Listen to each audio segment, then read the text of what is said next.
Better be important. Federal Bureau of Investigation Special Agent Chet Desmond, Agent Sam Stanley. Sorry to disturb you, but we need to see Teresa Banks' trailer, please. Oh, shit.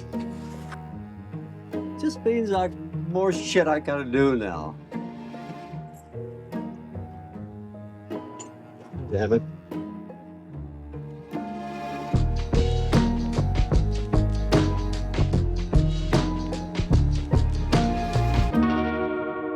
Welcome to the show about the show, the podcast. This is episode 454. My name is Will, and I am the man. As always, I am joined by Ben. Hi, Ben. Hello.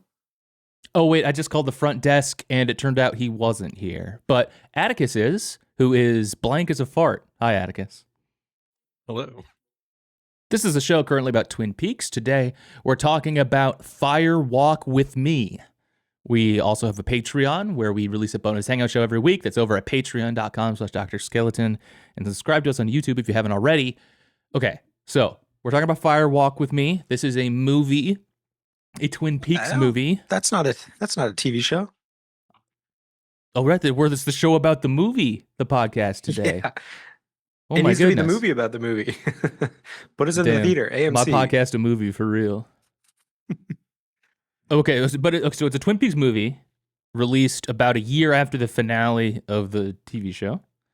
We left our story with a pretty big cliffhanger, wondering what happened to many of our favorite characters. And now that we've seen the movie, I ask you, gentlemen, do you have any remaining questions?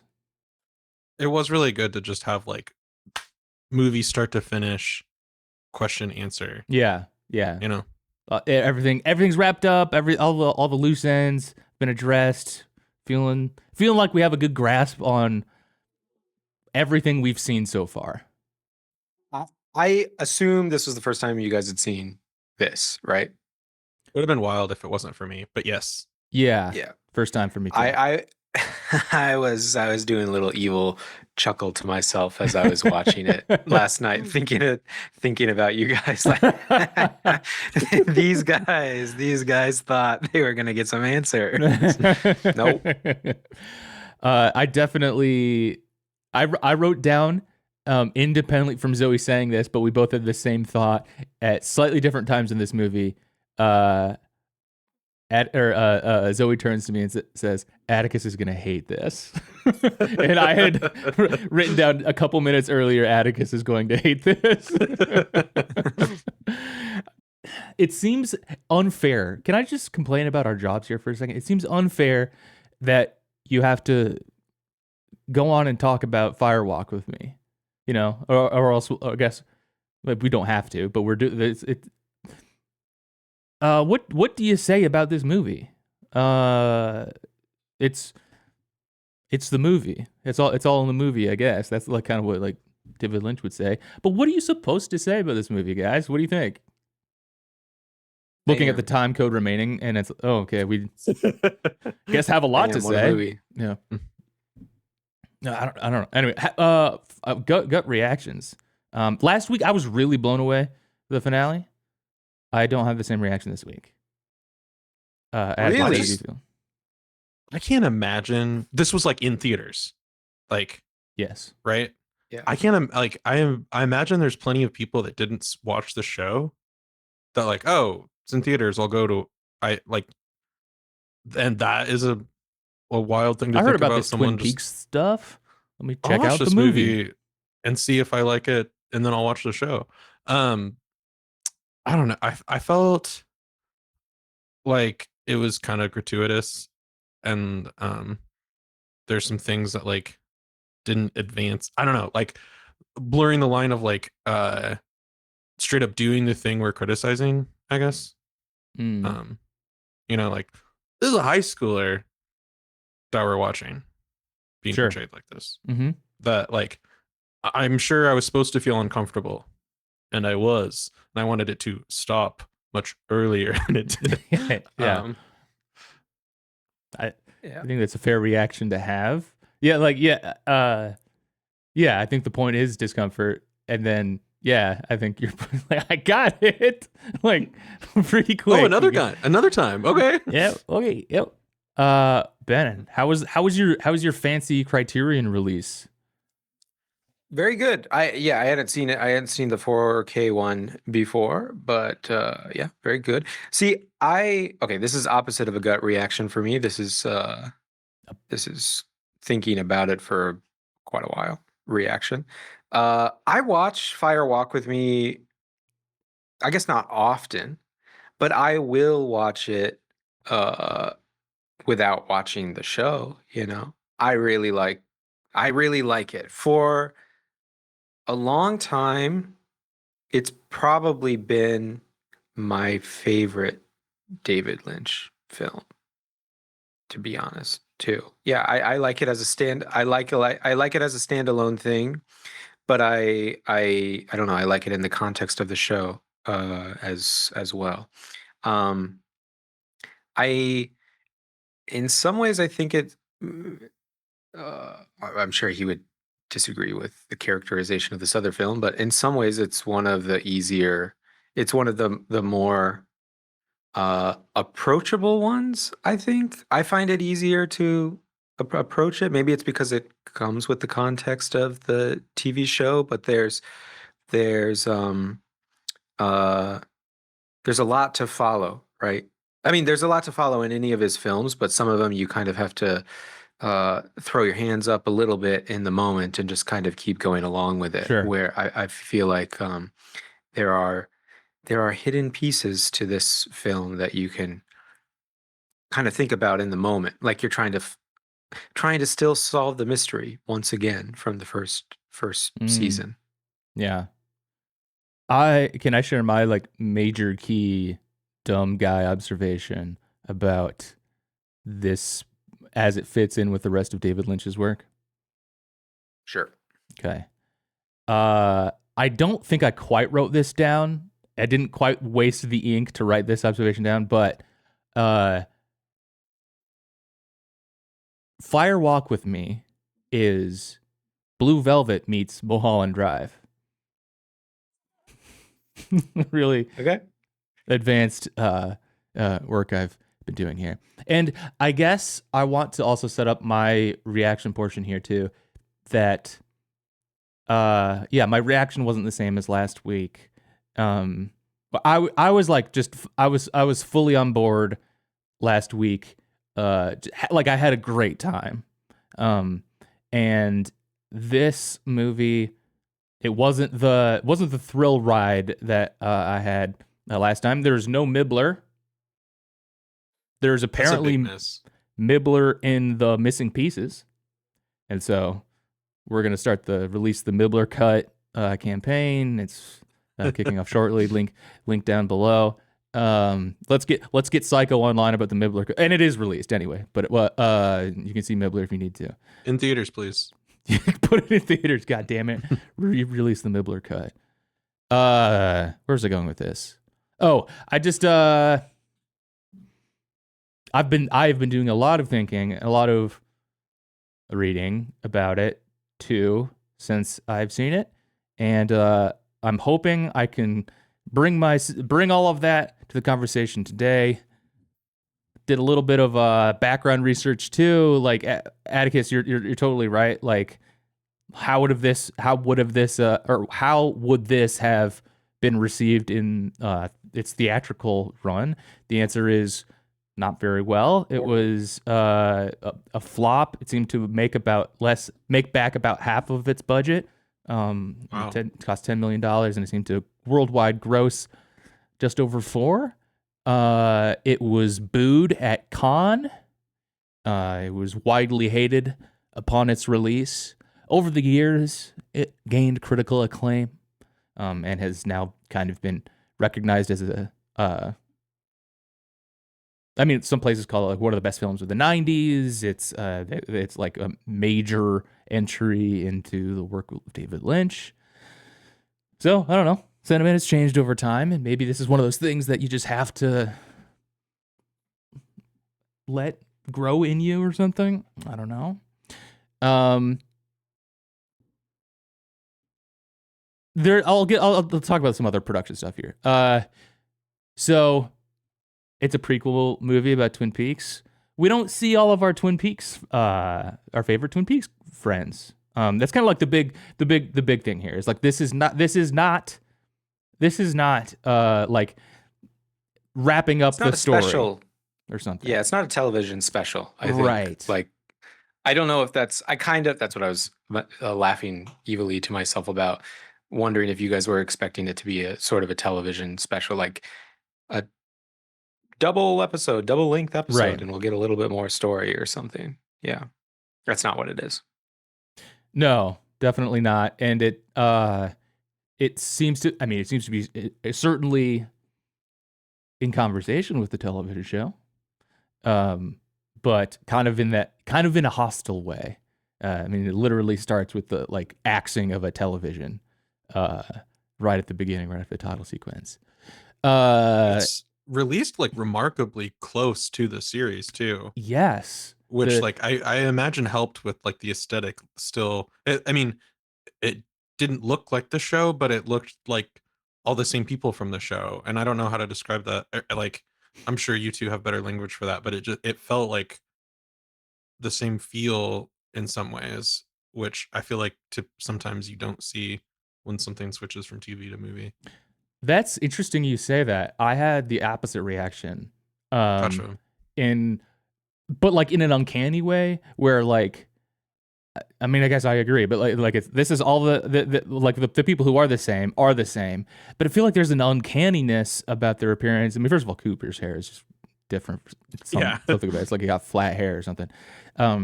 But like, there was something uncanny about seeing them in film coverage. Like even just like the aspect ratio being 16:9 rather than like the television 4:3, like threw me off. Like it took me a while to figure out, like, I think that's what I'm reacting to here. Like I'm not supposed to see Laura Palmer not in a square. Like seeing her in a rectangle like this is crazy. And yeah, it was announced like a month after the show ended, and then it came out a year after. And so like from 91 to 92, everything Twin Peaks happened. Like that was it. We got 2 seasons, right? Like this it premiered in 91. And then this movie released finally in the US August 28th, 1992. And then there was like that was it forever until it wasn't, right? But this was all the Twin Peaks, and like it's wild that was everything. And I truly have no idea what my expectations are for the return. Like it could truly be anything. So some other behind the scenes stuff, I guess. Yeah. This isn't about all of our same characters. We don't see Andy, for instance. We don't see Audrey. Sherilyn Fenn, who played Audrey Horne, didn't like how season 2 went. I think with maybe a lot of she might have not been alone in that and decided not to be part of the movie. Kyle MacLachlan initially declined to be part of this movie, saying that he felt abandoned by David Lynch and Mark Frost, like at some point in the season 2, and I think everyone was kind of like, what are we doing here? Like everybody felt the slump in real time. But he agreed to come back as long as he could. He's like, okay, you can have 5 days kind of thing. And so they had to completely change his role. And hence why we have Chet and Sam, I think, is what happened there. And then I think the major casting difference is, of course, Donna. Laura Flynn Boyle played Donna in the TV show, and Moira Kelly played her in Fire Walk with Me. Ben, you celebrate this. She's great. She's great. I mean, she's one of the big reasons I like Fire Walk with Me. Maybe I'm also a Lion King fan. She's the girl baby lion. Like, oh, is she? Nala? Nala. She's Nala. Interesting. She's like TV shows and stuff like that too, but I don't know about that. It's not like I'm on a TV show podcast. This is a movie. This is a movie podcast. This is a movie podcast today. And so Lara Flynn Boyle, who played Donna in the TV show, I think she said like scheduling conflicts, right? There's speculation that so apparently she and Kyle MacLachlan dated, and they broke up, and so maybe it was just like a messy. Did you just want to get near Twin Peaks again? Anyway, I really liked Lara Flynn Boyle as Donna, and so I was I guess disappointed to not see her, but I thought Moira Kelly did a great job as Donna. So, and it was honestly we have so much bullshit now with like de-aging actors and whatever, and like we wouldn't. That's not exactly what happened here. We don't need to sort of like de-age anybody to be another character, or like we'll do like deep fakes on the characters if we need to like make two of them. Whatever happened to just like casting somebody else? Just cast somebody else, yeah. man. I will suspend my disbelief. I know this is all make believe. Yeah, exactly. This is make believe. You know how I so like this is like the most jarring version of it can be. It's like it's not like, oh, we needed like a young version of Donna or an older. This is the same version of Donna. All you need to do is exactly what this movie did, where Laura says Donna, and then Donna says, "Hi, Laura." And then you just continue your movie. You're in it. It's very easy to work around. Let me save you guys a lot of money with your deep fake bullshit. And you can just get another actor in there. Nice. And I won't protest your movie. Like I'm doing on the others. Yes.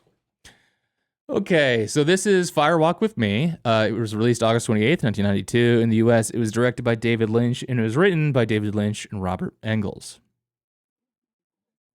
So we see some opening credits over some blurry blueness, and then an axe destroys the television set that we were watching it on. And immediately we know this ain't no TV show. It's got David Bowie in it, apparently.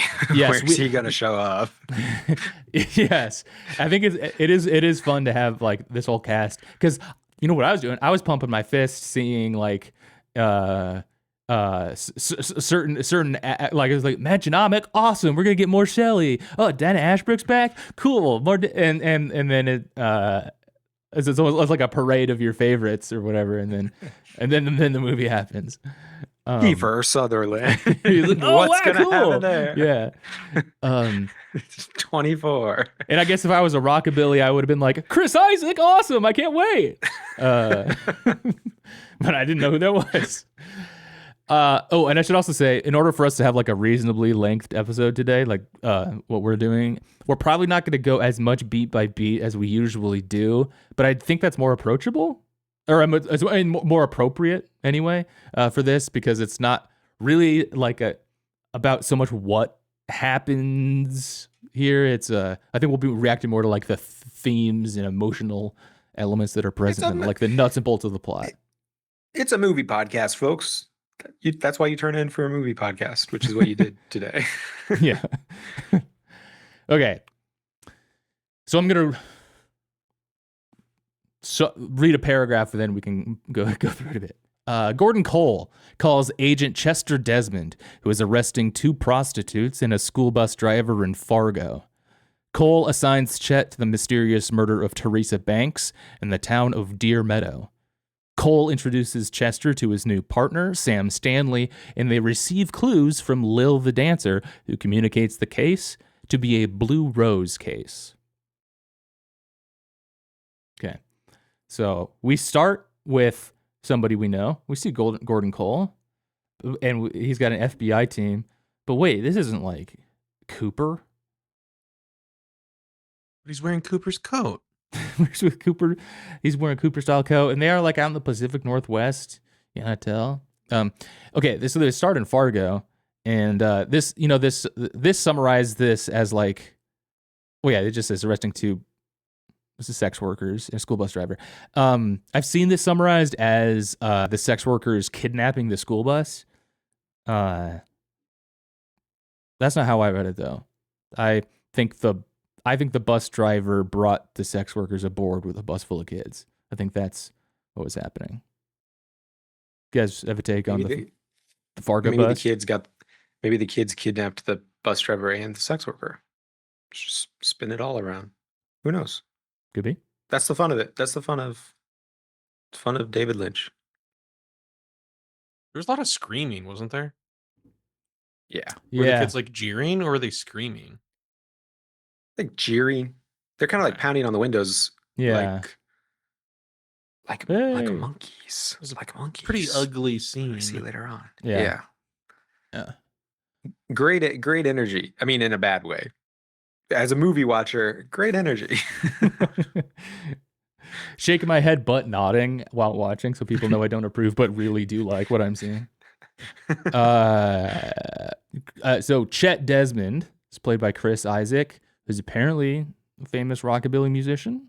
Never would have guessed from his vibe that he's a rockabilly guy. No, I mean, he's got a great look. He's got a great. He's like good for this role. He looks like it's like a mirror version Cooper or something. But interesting guy. He's got the slick back hair, and his partner Sam Stanley, who cracked the Whitmore case or something like that, Whitman case, is played by Kiefer Sutherland.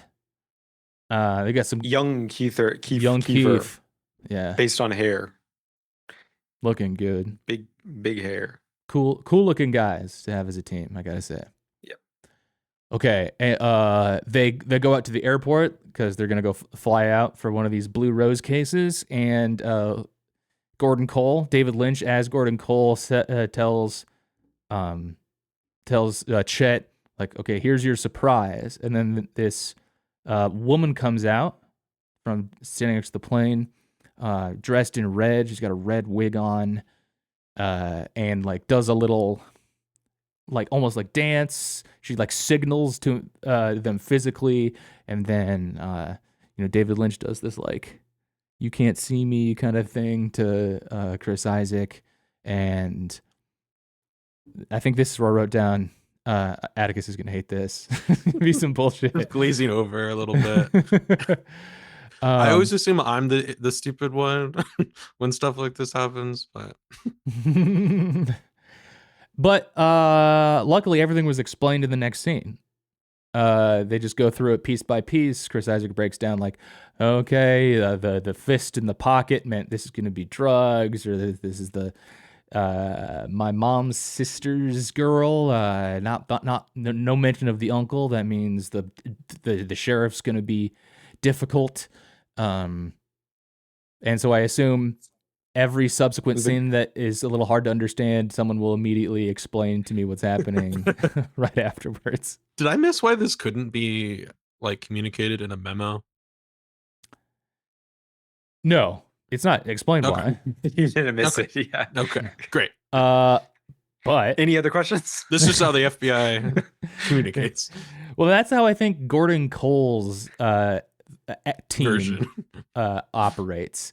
They're kind of like heading up this X-Files division of the FBI, and it's kind of this is the version of the FBI that would like whose CIA counterpart is doing the like men who stare at goats stuff, right?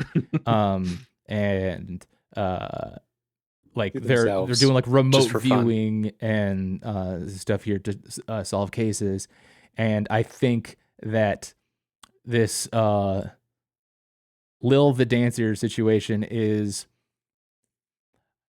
the thing that like Cole tells Chet is like something that would just be like automatically in the records, I think.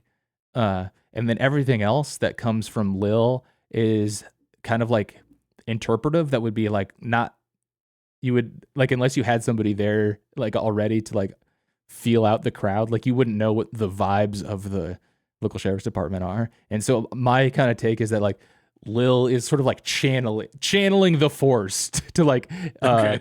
like she somehow is able to receive messages like this, and that's how like they can get their like insta briefings or something. But I like need to emulate this with my workplace communication. I told you I was making a sour face. In the Blue Rose case, this seems to be like the specialist of Gordon Cole's kinds of cases. That's kind of what we left to wonder what that means. After some difficulty with the local police force, Desmond and Stanley eventually view Teresa's body at a morgue, really like just a barn out behind the police station, realizing that her ring is missing and that a letter T has been placed under her left ring fingernail. Desmond and Stanley learn about the victim's recent past from the town residents at Hap's Diner, where Teresa worked for a month, including a French-speaking girl saying "La nuit est les bons moments." The old guy with her, Jack, and Irene. So yeah, Chet and Sam are in the town of Deer Meadow, which is kind of like a different kind, like a different Twin Peaks. It's a Twin Peaks, but different. It seems to be a much seedier version of Twin Peaks. Like the versions of everything in Deer Meadow, or like The double R equivalent is basically just mirror version of the double R.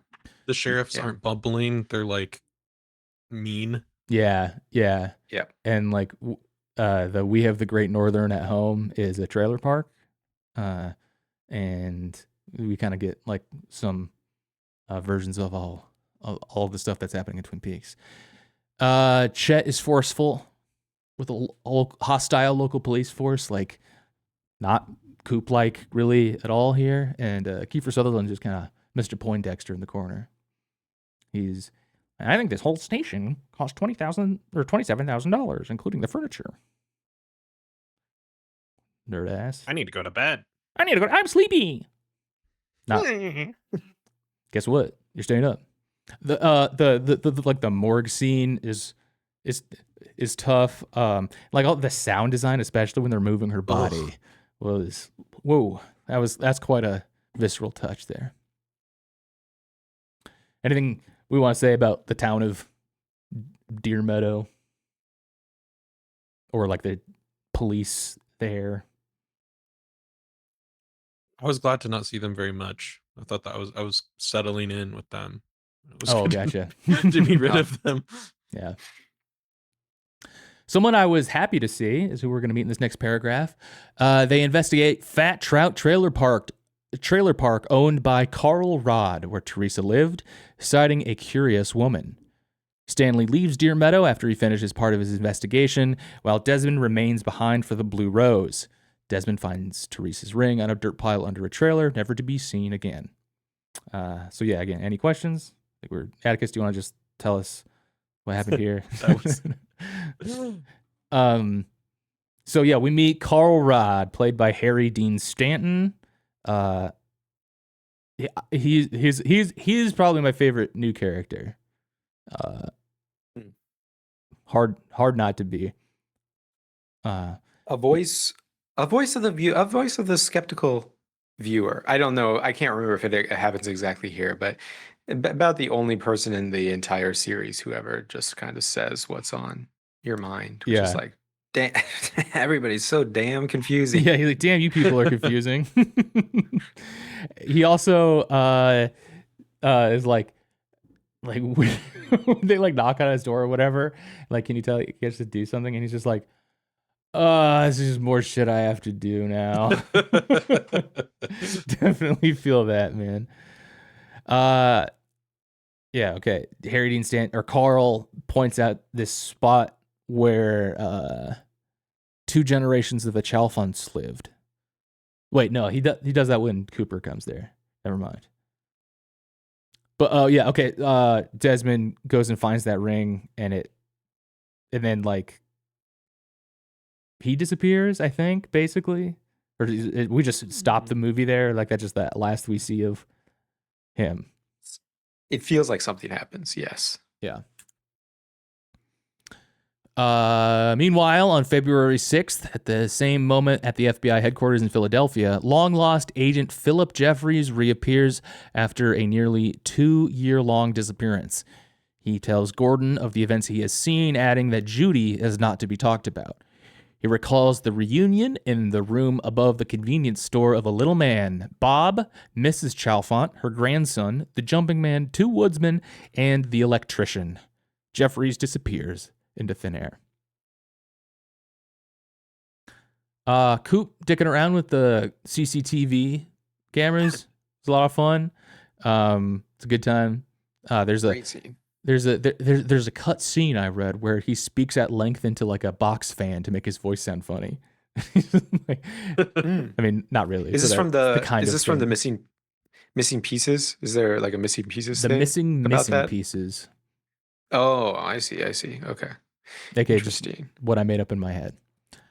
Nice. But yeah, there's David Bowie. David Bowie.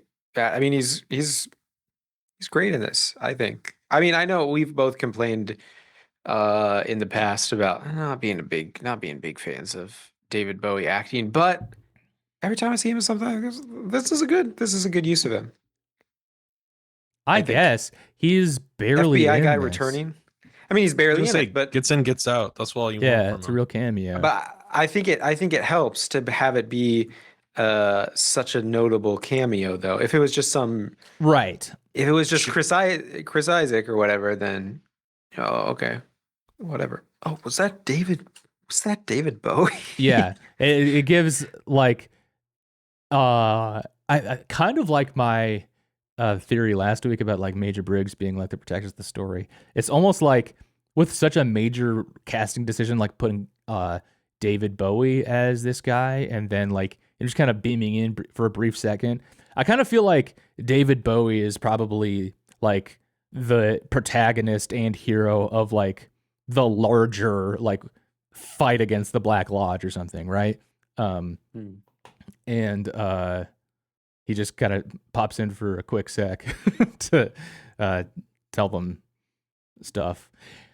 And so this is like a major part of the lore, right? Like the mythology here is the this room above the convenience store with residents of these spirits, I guess. Like, is this room the red room? Is it part of the Black Lodge? Is it the pink room? Not the pink room. That's the club later, I think.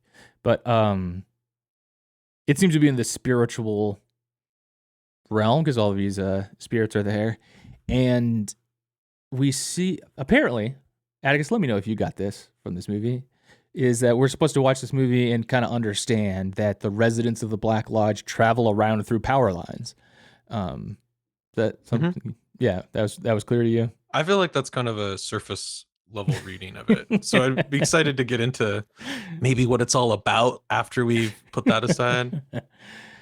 I actually do have an annoying take about that. So power lines. We see this telephone pole a couple of times, and I think it's also about the pole. And a pole, a wooden telephone pole, is like it's a tree that has been totally corrupted. Corruption is a major theme of Fire Walk with Me and this loss of innocence thing. And a tree that has been like cut down and reshaped to carry electricity is this like totally perverse symbol of like you're carrying the energy of like industry, your own destruction through you, along you. So I think that there's something to be observed about the pole in addition to the power lines. Also, the woodsman looks like Nick Mullen. Do you have a read on the CCTV thing? I kind of do. I think Let's hear we see him doing like brain games a couple of times, like in the FBI like headquarters. He's like later on, he's like, "Hey Albert, quiz me like about this next victim," kind of thing. He's kind of doing that thing that Daniel Faraday does in Lost with like trying to memorize the pack of cards or something.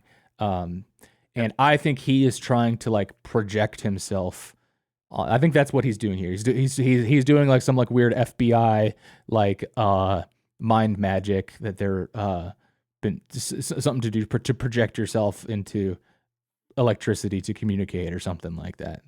What do you think is going on here? I've never. This is one of the things about this film that's the most ingrained in me. That I mean, the honest answer is I don't have a good read on it. I don't have anything worth sharing, at least. I guess maybe I like yours. I like yours Okay. though. Yeah. do you have a reaction to seeing the creamed corn that's being eaten? Gross. And later on in the film, near the end, oh man, There's a real Big gross thing. feature. Big Yeah. major Hit- feature. only bad part about the film for me. But yeah, cut that out. That's a problem that you said that. I think there's a lot of things that happen that aren't good. Yeah. Well, they're bad, but once again, But the only thing that but you you- found uncomfortable about watching Fire Walk with Me Objectionable. is the creamed corn. This is a tough thing to say, Ben. outside of the film. Yeah. It's in the film. Okay, It really special. grabbed me. What? It really grabbed me. It really Yeah. reached out and Oh, I see. grabbed me, upset me. Mhm. Normally I can nod, that's not good, but I'm sure liking this film. But for that one, we need to censor directors. I became a Republican watching this because of the creamed art is corn. bad. Yeah. Special Agent Dale Cooper is sent to Deer Meadow. Did I already say that? No, I didn't. Special Agent Dale Cooper is sent to Deer Meadow to investigate Desmond's disappearance in the park. A resident asks Carl about her hot water while Cooper sees the words "Let's rock" on the windshield of Desmond's car. The clues to Teresa Banks' murder have led to a dead end. Cooper, however, is certain that her killer will strike again. So yeah, we're back at the trailer park. We see Harry Dean Stanton leading Cooper around this time. A resident of the trailer park comes up to him and says, like, "Where's my hot water, Carl? I need my hot water." And he's like, "Let's get you some Valium," and like walks her away. He's not maybe the most attentive landlord here. And this is where he says, "Damn, these people are confusing." And Cooper speaks into his tape recorder here. "Diane, it's 4:20 p.m. Hell yeah. Dale Cooper, more like Inhale Chumer." Yes, sir.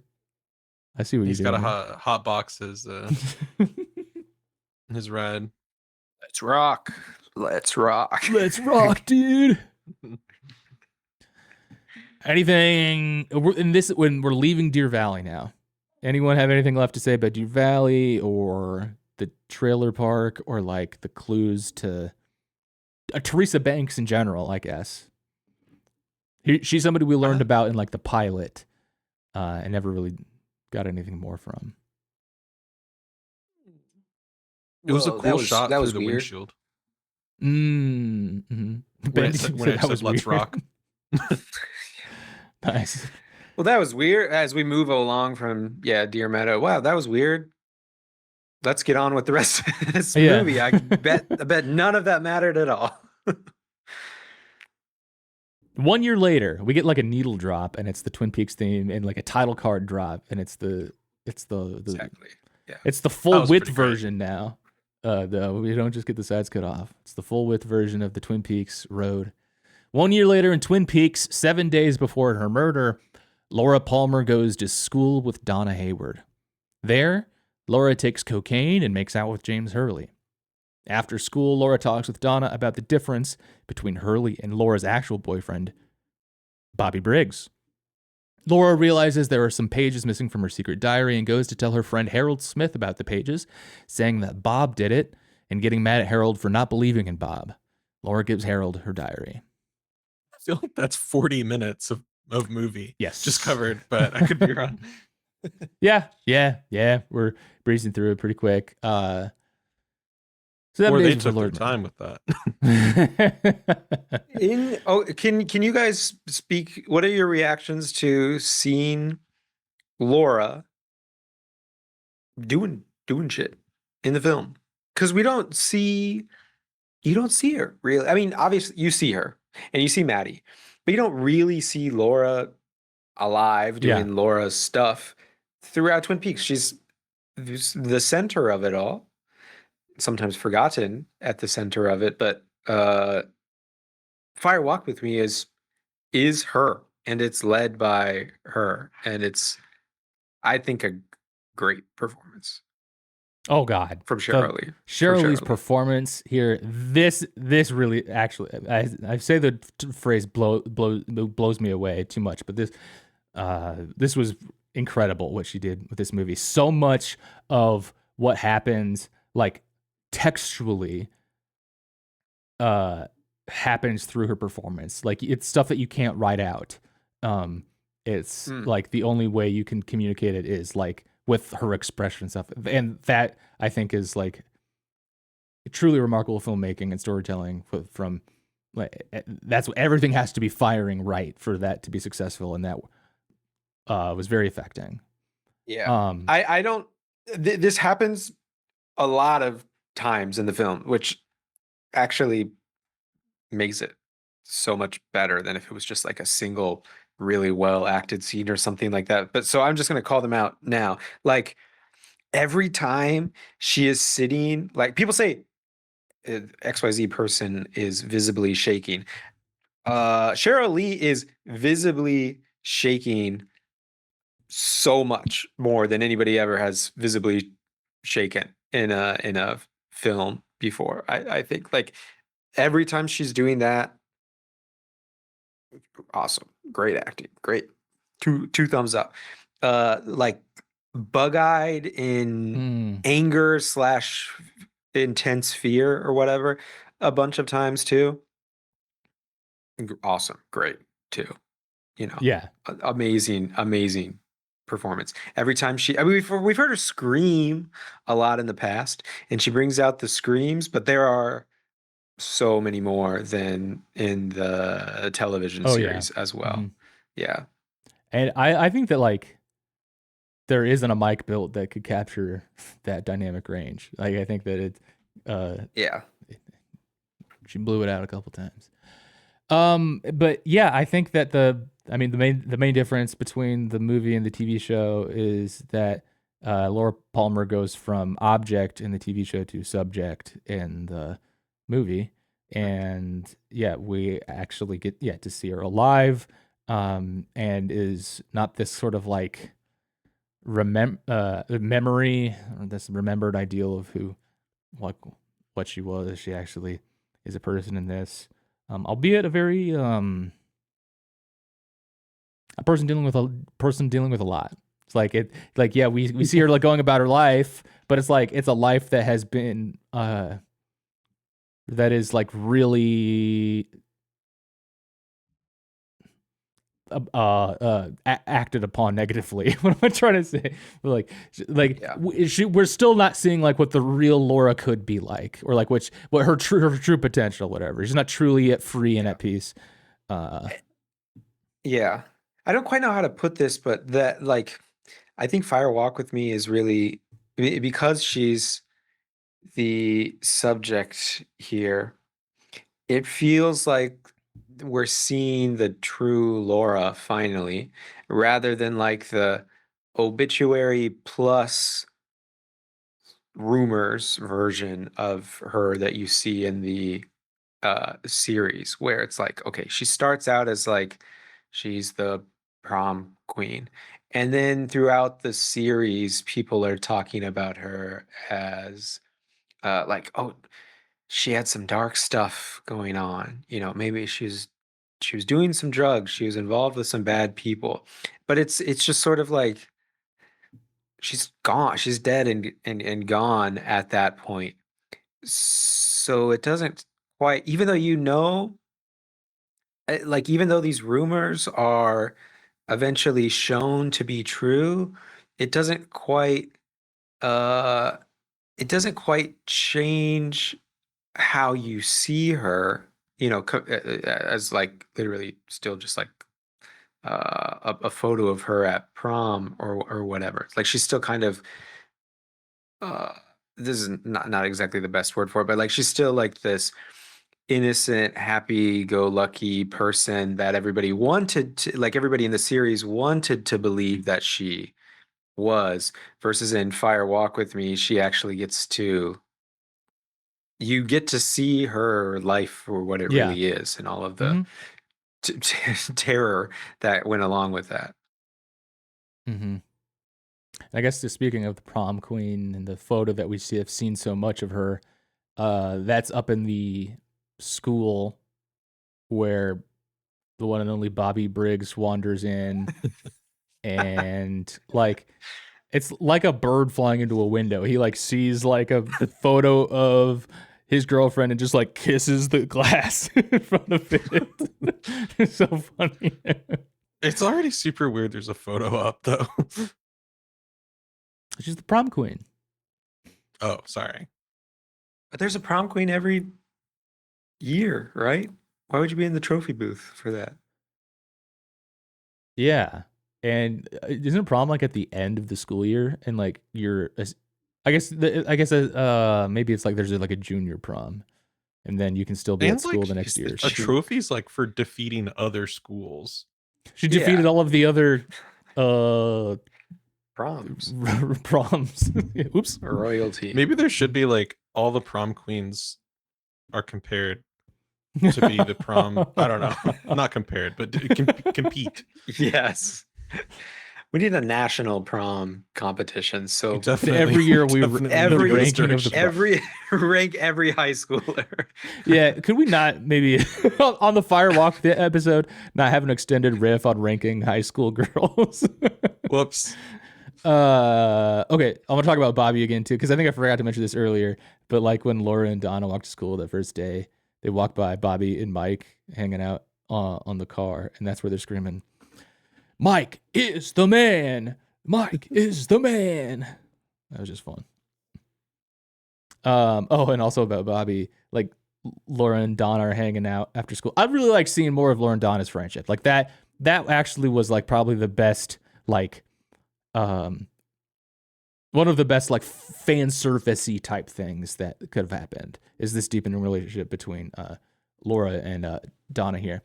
But yeah, Donna and Laura are talking about the difference between James and Bobby, and who says it? Donna says Bobby is a goon. She's the one who says it. And she's talking about how gorgeous James is. Hell yeah. I was happy to see my boy back. It was good to have my boy back on his hog. Were the sunglasses as big in the show as like him putting the sunglasses on made me laugh when he puts them on and drives away. I Maybe he can't wore them in remember the show if they're too, exactly but the same or not. fucking dork. is what I was So just sick, thinking. dude. Oh, he's so gorgeous. Having people say he's gorgeous and then showing him is very like, look at this guy. It's also funny too, like I heard they want this is David Lynch. Like I heard they want more from the characters from the television show, and we can't have them all in there, so we got to pick them carefully. Everyone's clamoring for more James, not like Audrey or Pete or someone.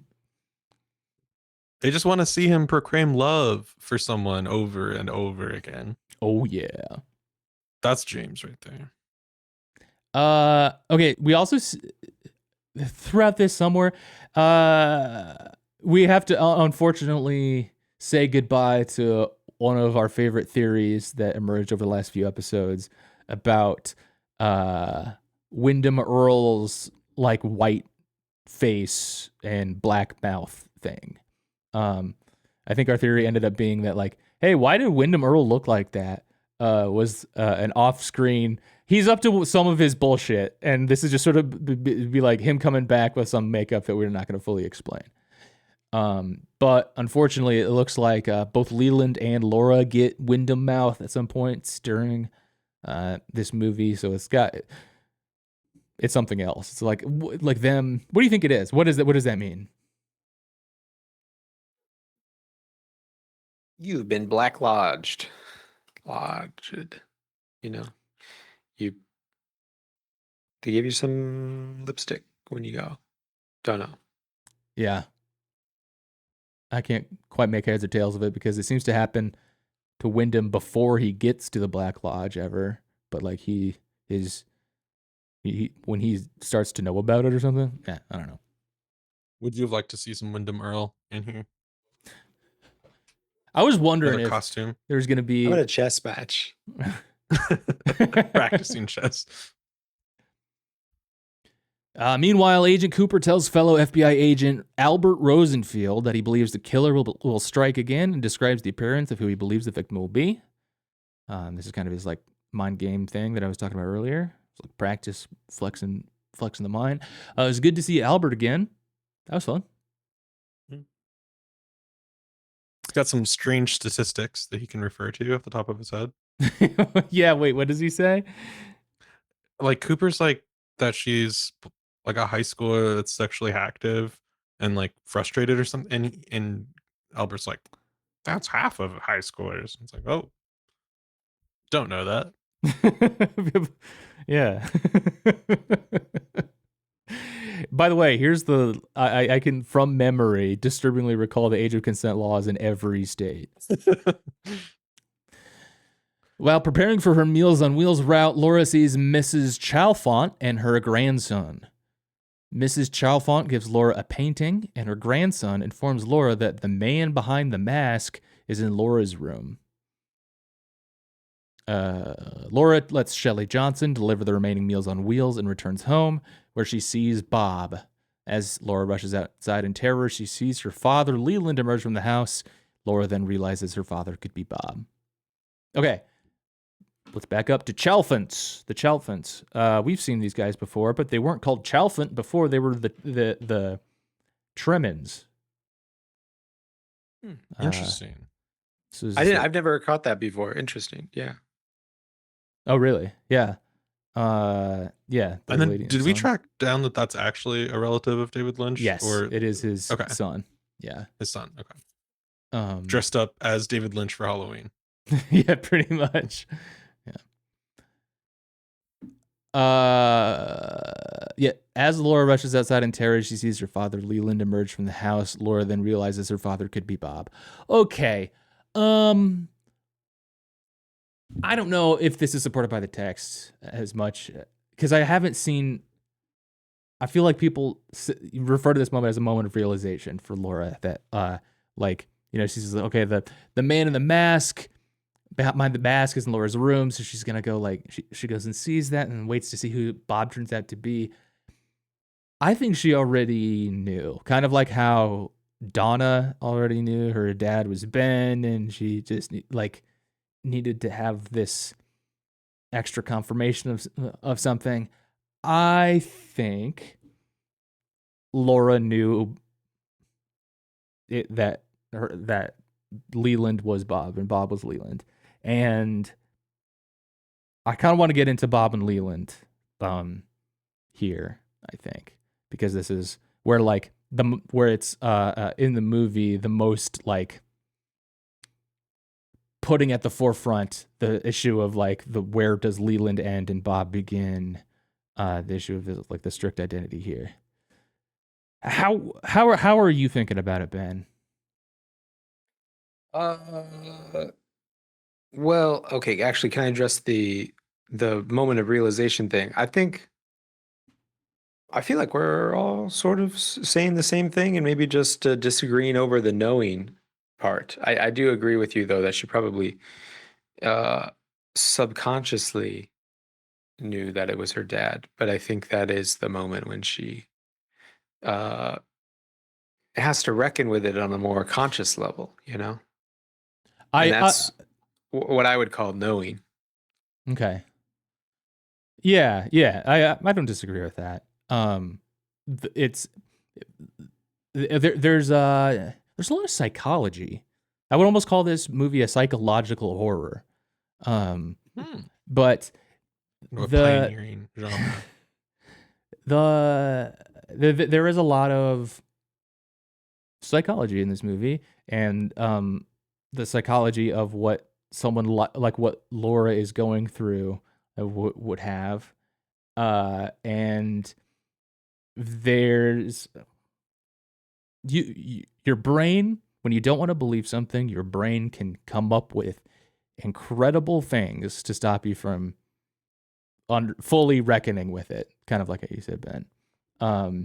And like there could be obvious things staring you straight in the face, and you won't acknowledge it, and you refuse to admit it, kind of thing. You're in denial.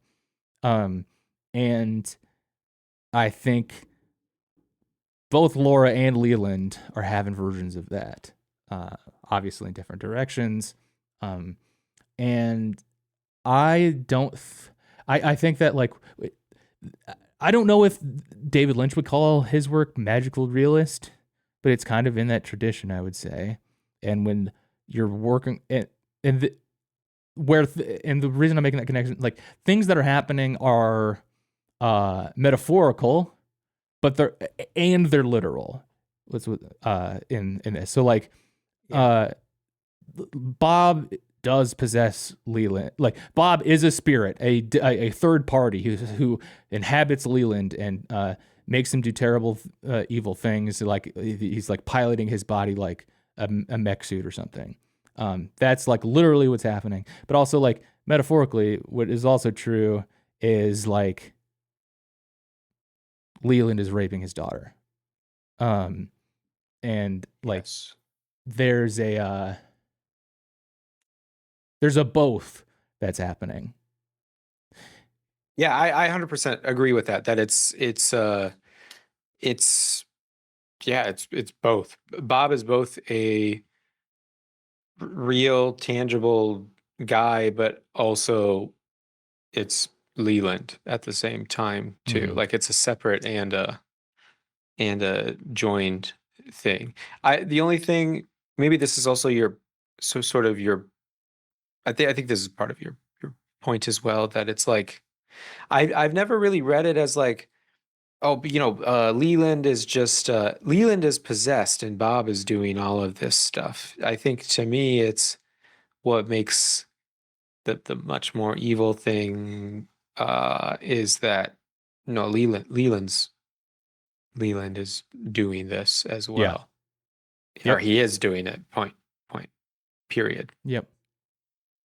I think it's also interesting we're talking about, like, the line of awareness and whether Leland's aware and whether Laura's aware.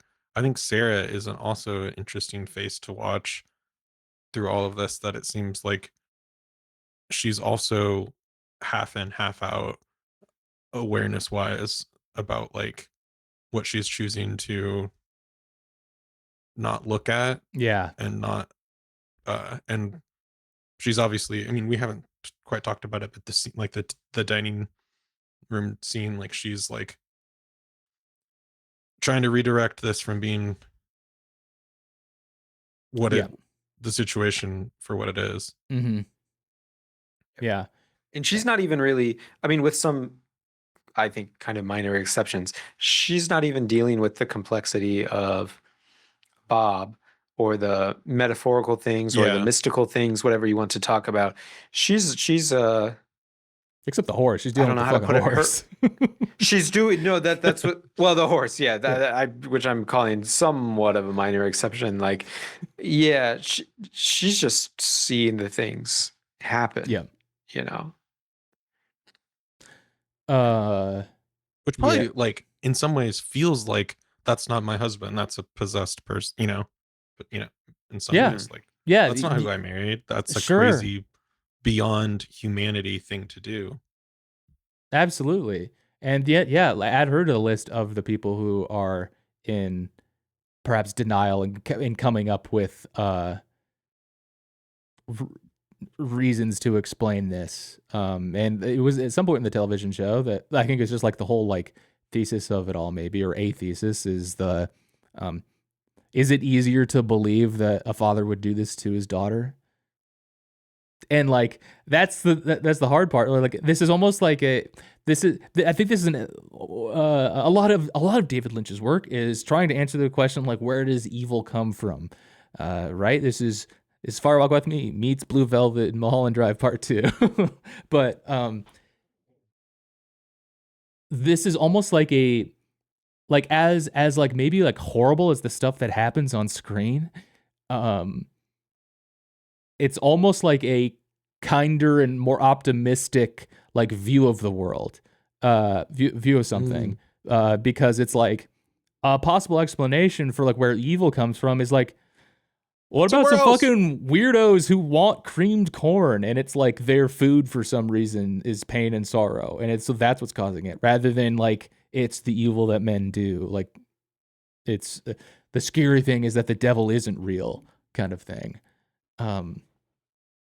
And I want to briefly connect back to our discussion about like this being like both spiritual, or sorry, like both spiritual and literal, but like it's like the both and with Leland and Bob. I read David Foster Wallace's essay, an excerpt from his essays on David Lynch for this where he talks about Twin Peaks, David Lynch. Another thunderingly original observation headed your way, listeners. David Foster Wallace is really good at writing. I would recommend reading anything he's written, but like is relevant here to read his essay here. He's so good at writing that like I found it just like he's so good at saying it that I can't help but agree with it. Like I'm you're just like so helpless to. Well, he's obviously really smart and clever. So he's gonna be right. What am I gonna disagree with this? This is amazing. But anyway, check out David Foster Wallace, you guys. Up and coming writer. Yeah, I can't wait to see what this guy makes next. Okay, let's talk about that dinner scene. That Atticus brought up. Did we miss the one? Did we miss in the big summary earlier where Laura and Donna sit on the couch? Well, when they're sort of like laying back on the couch, looking up at the ceiling. Yes. Like different furniture. Yeah, we talked about that. Oh shit. Well, where Donna says James is a goon. What about the? Yeah. Okay, you're right. Okay, never mind. We'll come back to it at the end then. Okay. When the Palmer family is about to eat, Leland menaces Laura about her dirty hands and questions her about her lovers.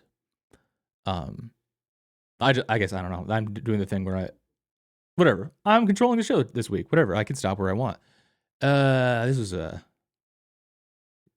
thick scene. Jesus. Yeah. Everybody's scary good. You could tell like just how like strong the bond, the connection is between like the artists in this scene, like David Lynch and Ray Wise and Cheryl Lee can like mind meld to make this scene is crazy. Oh boy, it just like sends shivers down your spine, that whole situation, and just like the minor ways that Ray Wise will like move his head up and down. He's such a menace. He can be the perfect casting for this. Like there's this like just aggressive, sharp charm about him that like can swing wildly. You just want to stay on the right side of the whole time. It's eerie. It's really remarkable work from everybody here. Okay, they have this horrible dinner scene. Later, about to go to bed, Laura hangs the painting she got from Mrs. Chalfont. She dreams about Cooper entering the Black Lodge and the little man telling Cooper that he is the arm, and it sounds like a whooping. No, it makes a whooping noise. The arm shows Cooper the ring that Teresa Banks had, and Cooper tells Laura not to take the ring.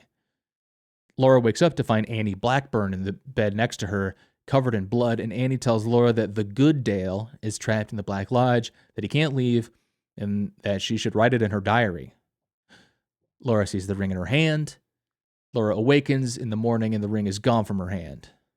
Meanwhile, Bobby, Leo, and Jacques Renault discuss drug scores. Okay, so this is another like 40 minutes of the movie. Yeah. I like when I like seeing Annie, and Yeah. it's very dreamlike.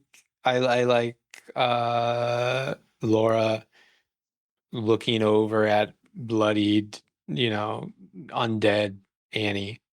And then she looks away, and then she looks back and Annie's gone, and then that's That's when the she scary part. screams. Yeah. Mm-hmm. I really like that. Mm-hmm. I guess mythology note about, I think this is kind of where we learn, or this is when I put it together, that like the Black Lodge is kind of like exists out of time, maybe. Because we kind of get this message from the future from Annie, that Cooper's already trapped. So Mhm. that's interesting. I think that comes into play at the end of the movie as well. Any other notes about this whole section here? What do you guys think about the painting and the door? I read it very similarly. I just noticed the similarities between the CCTV scene earlier. Like it's Cooper trying to project himself into it, maybe, and I think that is probably what's going on, because we see some angels in one of the paintings that Laura's trying to project herself onto. She's wanting that salvation. She talks about how angels have abandoned, and she's worried about this total loss of her soul. And I don't know. She looks at that painting, and then she like walks through the door, and then she looks at the painting. And she sort of see herself halfway through the door. I don't really know what to make of that connection, but is that her entering like a version of the Black Lodge, like another one of these spaces? You think? I think of it as a separate It's like a space. Yeah. dreamland. Sort of a dreamland. Yeah. Yeah. What do you make of the paintings, Ben? Well, I don't know, similar to what you just said. Sort of a dreamland, maybe a little bit outside of regular time. Learning things, I don't know, a way for Laura to learn things, yeah, outside of regular time and space about the future and the past. Intuition. Yeah, and that the Treymans slash, is this where this happens? Like the Chalmonts, or whatever the heck their names are. They kind of help her a Yeah. bit in I this think of space. I don't want to confuse it too much because I'll have a lot to say about I'd this hate at for this the to end, I start to think. get confusing. But I think of them as there are definitely other characters like this in the show, but they're maybe the best example. Uh, they're sort of like the angels that live amongst everyone, right? Where they're there to help people out. The Log Lady is another example of this, I think too. They're there to uh, help, for want of a better word, like the more literal minded people. So that's like the bar on the literal part is very low, but in comparison to these people, that to kind of help them along on their journey, to give them little totems, or odd wisdom, I suppose, folk wisdom that moves them forward on their path, that these sort of like uh, angels of earth maybe already know about, right? But like they know about, and they have some stake in some end result, but they can't, or they're not well positioned to resolve those things on their own. I like that idea. They're their place in the solution is to be a helper, even if they know almost infinitely more, or it feels like maybe infinitely more than what somebody like Alora does. Yeah. It does feel very much like this spirit world is like it's you know how like in like Greek mythology, like the gods like care so much about what's going on with the people. Like for some reason, Yeah. like Zeus like gives a shit at all. Like what do they say about me kind of stuff. I'm getting the feeling from like the Black Roger spiritual residents like they've got totally different physics, like laws of physics, and like their like motivations and stuff is not even like grokkable to us, sort of thing.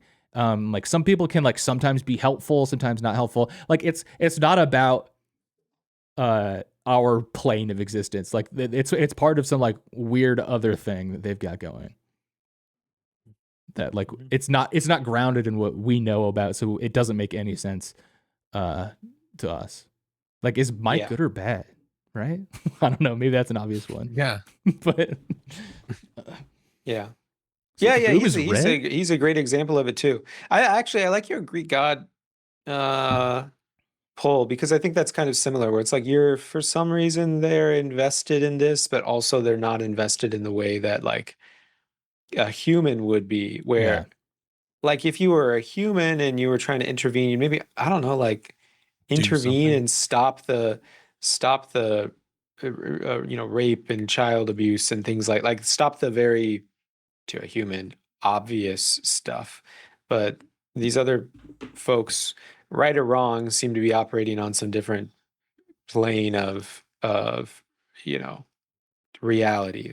Something bigger is at play, or in their mind, at least something bigger is at play, and that's what they're helping move along, instead of putting an end to just this kind of surface level stuff. Right. Or to them, what would be surface level? Mm-hmm. Laura gets ready to go to the roadhouse when Donna tells her of her wish to accompany her, but Laura says she's not invited. As Laura is about to enter the bar, she encounters the log lady. And like the log lady gives her like some support or something. She like sees her there for a moment. Inside the bar, Jacques Renault introduces Laura to two men, Buck and Tommy. As the group is about to leave for the power and the glory at the Canadian border to party, Donna shows up and wants to come too. Impressed by her audition kiss, they let her. Within the power and the glory, Laura allows Donna's drink to be spiked.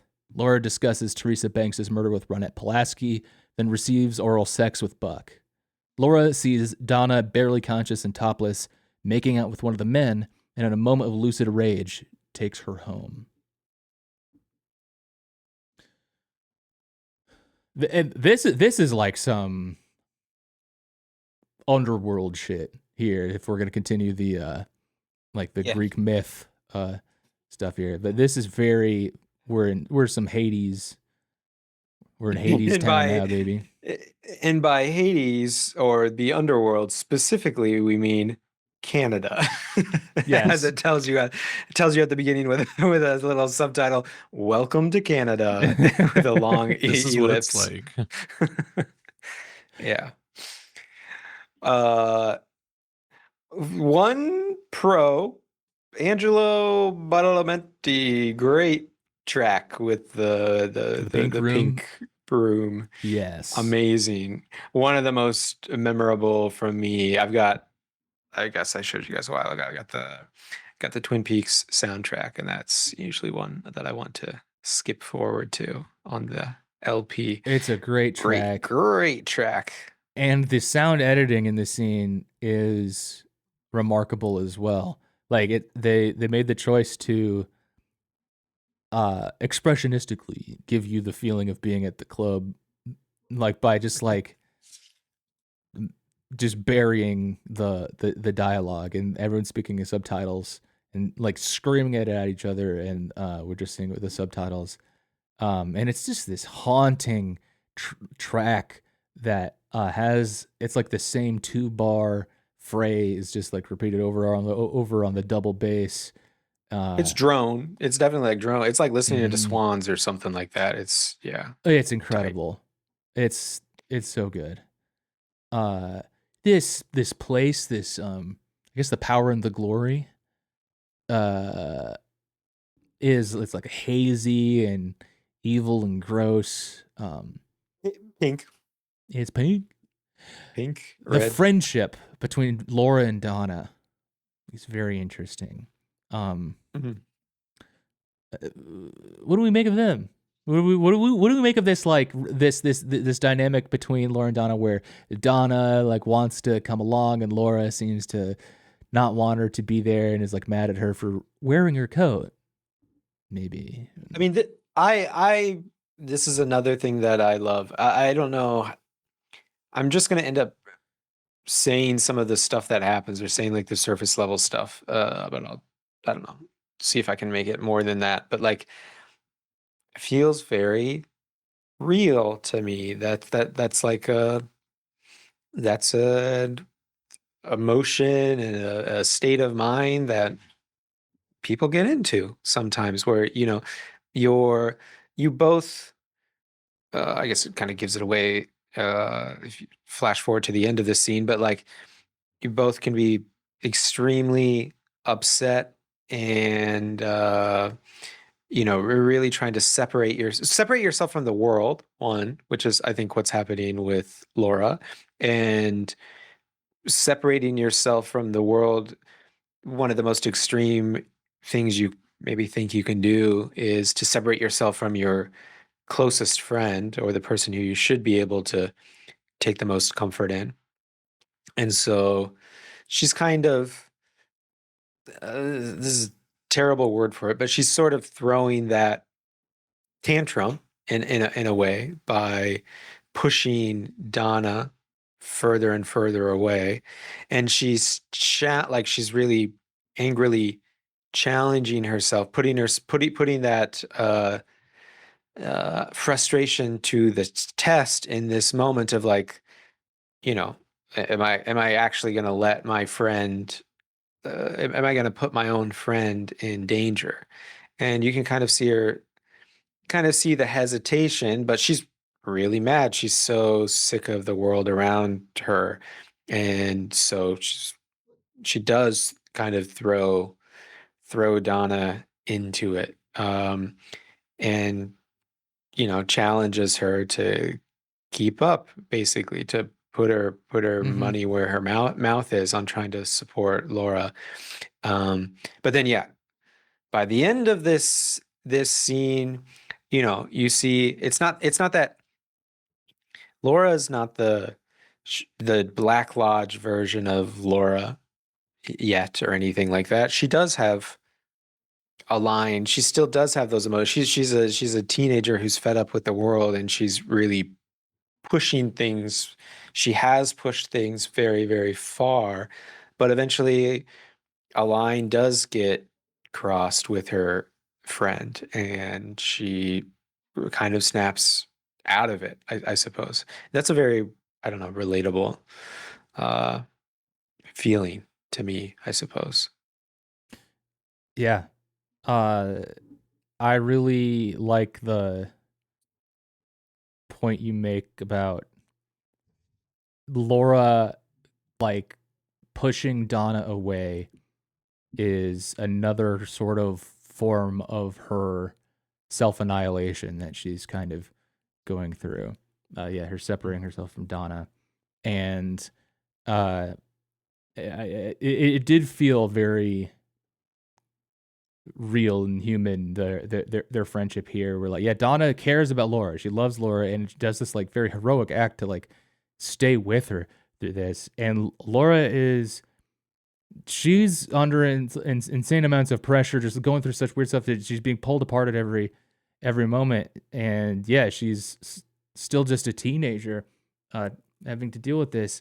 And she like, yeah, we'll do this sort of like version of like lashing out kind of thing, to Donna. There's this little like, I think she like resents Donna's innocence, I think a little bit too. Or like, like hates that it's been taken from her, and she sees that Donna still has that, and maybe resents her a little bit for it. And she's like daring Donna in a way at the roadhouse or whatever, like, oh, you want to be like me? This is what it's like. I can handle this. You can't. And Donna like stays with it, and I think ultimately, like, whatever, this might be obvious. Laura's not mad that Donna was like wearing her jacket. That's kind of the excuse she makes to break this up here, because she And that's like kind of like that age where you say stuff like that, where you like aren't thinking about that at all, but you're yelling that type of exactly. thing. That's such a good It's a point. realistic thing to say. Absolutely. And then that goes towards, like, that's a very heroic moment from Laura too, to like, then like the next day when they're talking about it, almost like it was because I was, what happened last night? I don't remember. It's like, oh, I got mad at you for wearing my jacket. Don't wear my jacket anymore. Like that's what explains That's it. all.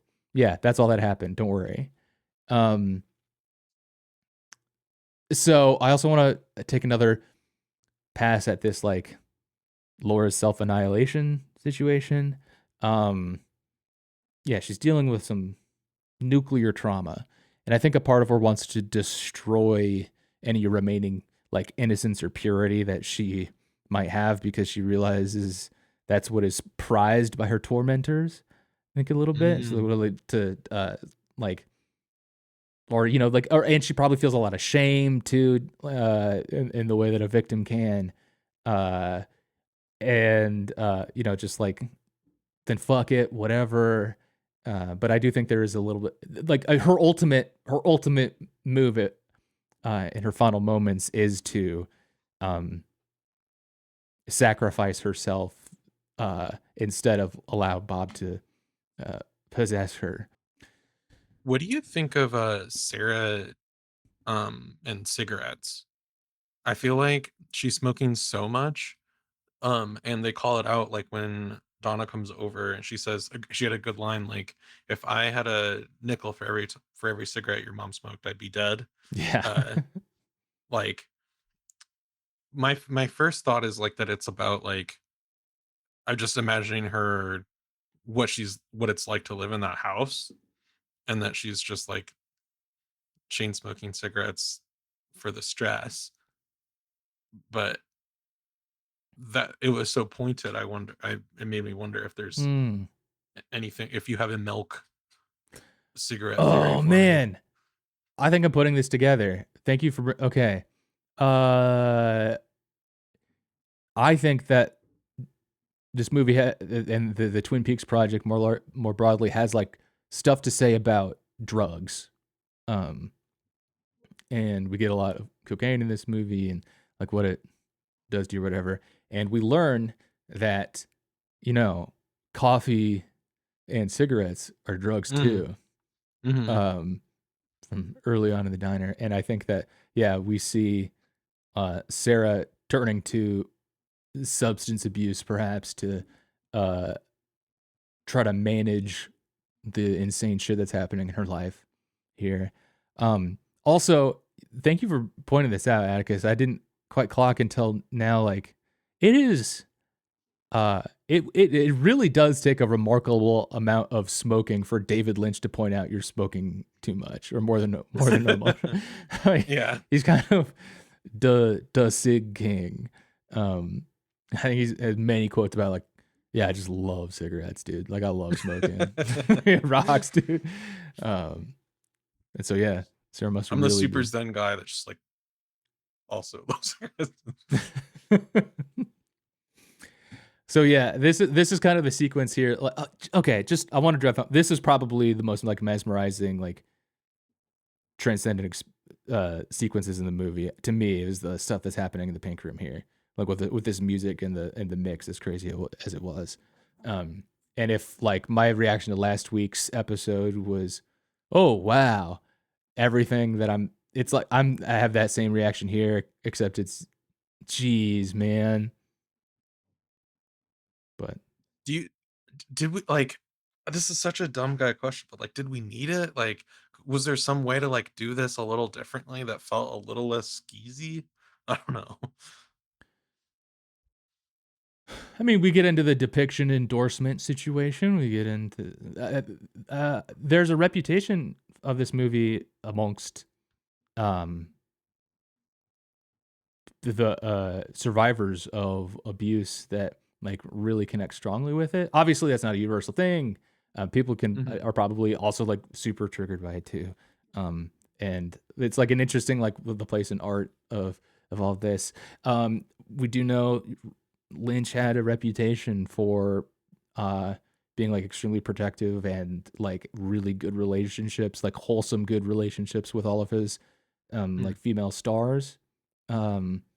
And like wouldn't like and with a lot of his actors, like if you when you see them working, like it's a very trusting relationship. And it seems like Isabella Rossellini, for example, for stuff in Blue Velvet, like spoke very highly, and that was sort of thought of as like the most scandalous like thing that like Roger Ebert was like, you are traumatizing your actress on screen here.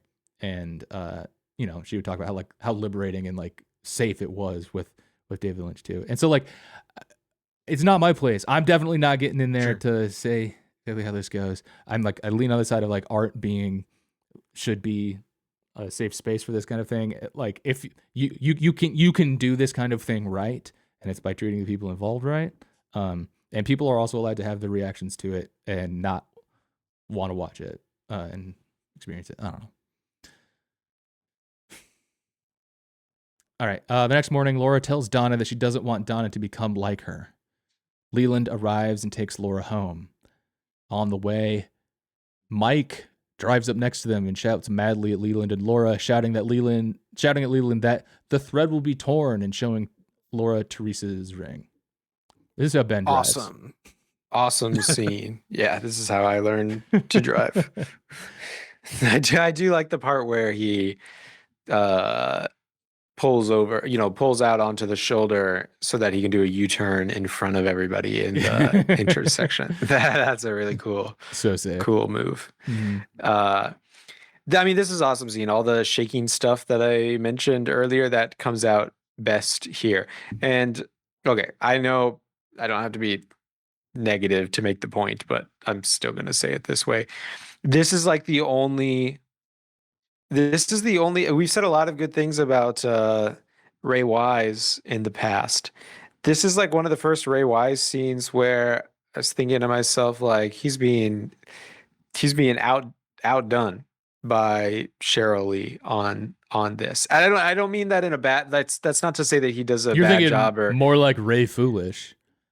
I'm just thinking more like Cheryl, I don't know.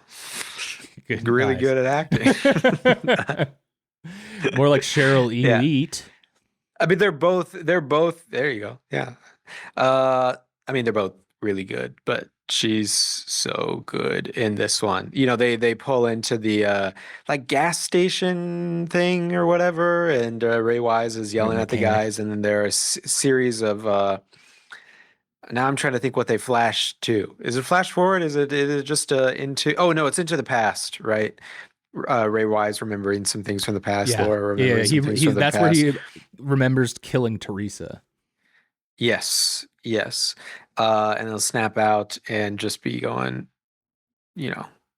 crazy. I don't know. It's an awesome scene. I mean, this was another cacophonous scene, right? Like the sounds of like the engines and the horns and whatever.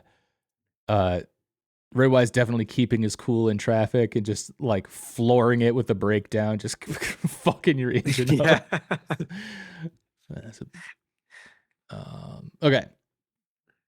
Leland pulls into a gas station parking lot to gather his wits, then recalls his affair with Teresa and her murder at his hands. Later that same night, Laura realizes that the ring she saw was the same one from her dream. The next night, Laura and Bobby take cocaine in the woods, and Jacques sends a drug messenger, Deer Meadow Sheriff's Deputy Cliff Howard, carrying an enormous amount of cocaine. I mean, editorializing a little bit. For some of us, this is a very normal amount of cocaine. A weekend's worth of cocaine. I need the clip from the first cocaine episode for reference. Yeah, I honestly don't remember how much cocaine he had. Did he have like a big bag of it or something, or was it? He had a big today. He had a big. Or this episode's one. Big bag, like a gallon Ziploc bag, I would say. Oh, but it was still like but like it wasn't stuffed. it wasn't like a. No, it was like it was stuffed like a pillow. That's but it was that's like- not an enormous amount of cocaine. An enormous amount of cocaine to me is like a shipping container's worth. It's like that's like operation level. I think they operate with less cocaine than that. We're just gonna end up arguing did the same thing we argued in the past, But if I'm remembering correctly, on different, I feel like your positions have flipped a little. Totally flipped. yeah. Whatever, we're allowed to grow and change and learn and Sure. and agreed Ben is last- constitutionally cocaine habit unable since- to not disagree with me, and so I can just we can have the same version of the conversation as before. We had definitely agreed last time that it was more than one serving. I think that's how we landed on it. But you thought it was a lot of cocaine. No, that's right. You thought it was a lot of cocaine, and I still think this is not a lot of cocaine. That's still I'm consistent. You think it's not a lot?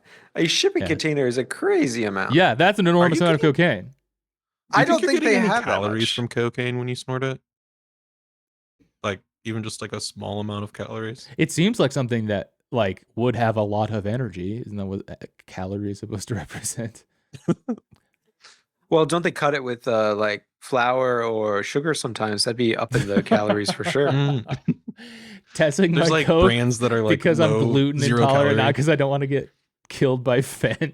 Jesus. No, one yeah, has this is Splenda not in an it, so enormous it's amount of good for you. cocaine. Not to get. I think a shipping container is like all the cocaine in the world. No. Not at I all, think it might dude. be. Not at all. Not Maybe at all. currently. I feel like maybe Ben's right. No, I don't know what I'm talking about. I feel like there's 3 shipping containers of cocaine in the world right now. I disagree. I saw 000. I saw American Made. I know what's going on. Or wait, what's that Tom Cruise airplane movie where he smuggles cocaine? Is that American Made? Yeah, that's American Made. I don't know. I've not seen that movie. Based on my He's got research, more than a shipping. which is just watching different crime movies and stuff. I was thinking about Tom Hanks while I was watching the episode today, and Different Tom. I don't remember how this I don't know how this came to mind, but I was just thinking about maybe I should make a little poster, the Mr. Big poster, but it could say Do you mean Big? it could say I thought it was called Mr. Big. I think that's the guy from Sex and the City. Oh, okay. It's just big. Okay, then I guess I was just imagining it saying, I was imagining Major Briggs on the front and it's just saying Briggs. Well, it could still just be. That's better. Yeah, okay, that's better. Yeah, there you go. Call it Briggs. Yeah, Briggs. that'd be great. But you would put him on it and not Bobby? Yeah, because he's Major. I mean, yeah, but Well, you because could I was change also it to Mr. because I was imagining it was called Mr. Big, so I was thinking Mr. Briggs, but then the tagline would have to be, actually, it's Major. That's awesome. And people wonder what left is there to say about a movie that came out 30 years ago. So you were talking about Tom Cruise. Well, I was that's talking where about Tom we came Cruise. from. Oh, you're talking about Tom Cruise? I thought you said Tom Hanks. I know you did. Okay. Deer Meadow Sheriff's Deputy Cliff Howard is Jacques' drug messenger carrying an enormous amount of cocaine, if you're a pussy. The messenger takes out a gun, but Bobby shoots him and futilely tries to bury him as Laura laughs maniacally in a drunken hysteria. I feel like that's more editorializing because I think he looked pretty buried to me. There's twigs on him and a handful of dirt. He's good. Also, we know that crucially, we know that Bobby like doesn't get in trouble for like killing anybody. So like, Yeah. we mean futilely, like he Yeah. majorly got away with it. You've heard of shallow graves, but have you heard of the mound method? Where you It's just apparently super effective. Well, don't make fun of that. They do that in Iowa, right? That's the Native American thing in Iowa, right? I'm not do you making hide fun. bodies? No. Don't you The know mounds, about the burial mound, the effigy yes. mounds. the Yeah. mounds? Yes. The mound, yeah. But I feel like that's different than just Bobby was like doing that. sprinkling dirt. Yeah. Sure. Yeah. Directionally going towards the mounds. Yes, we'll get there. What's the Hugo culture? You guys know about Hugo culture? Or Hugo culture? Hugo. Yes, but I'll let you take this. No. Oh, it's like when you bury a log and let it like or like half bury a log and it turns into its own like a natural plant bed type thing, and like the decomposition is its own fertilizer. It's pretty cool. That's what Bobby was doing with a human body With clothes and with clothes. Nice.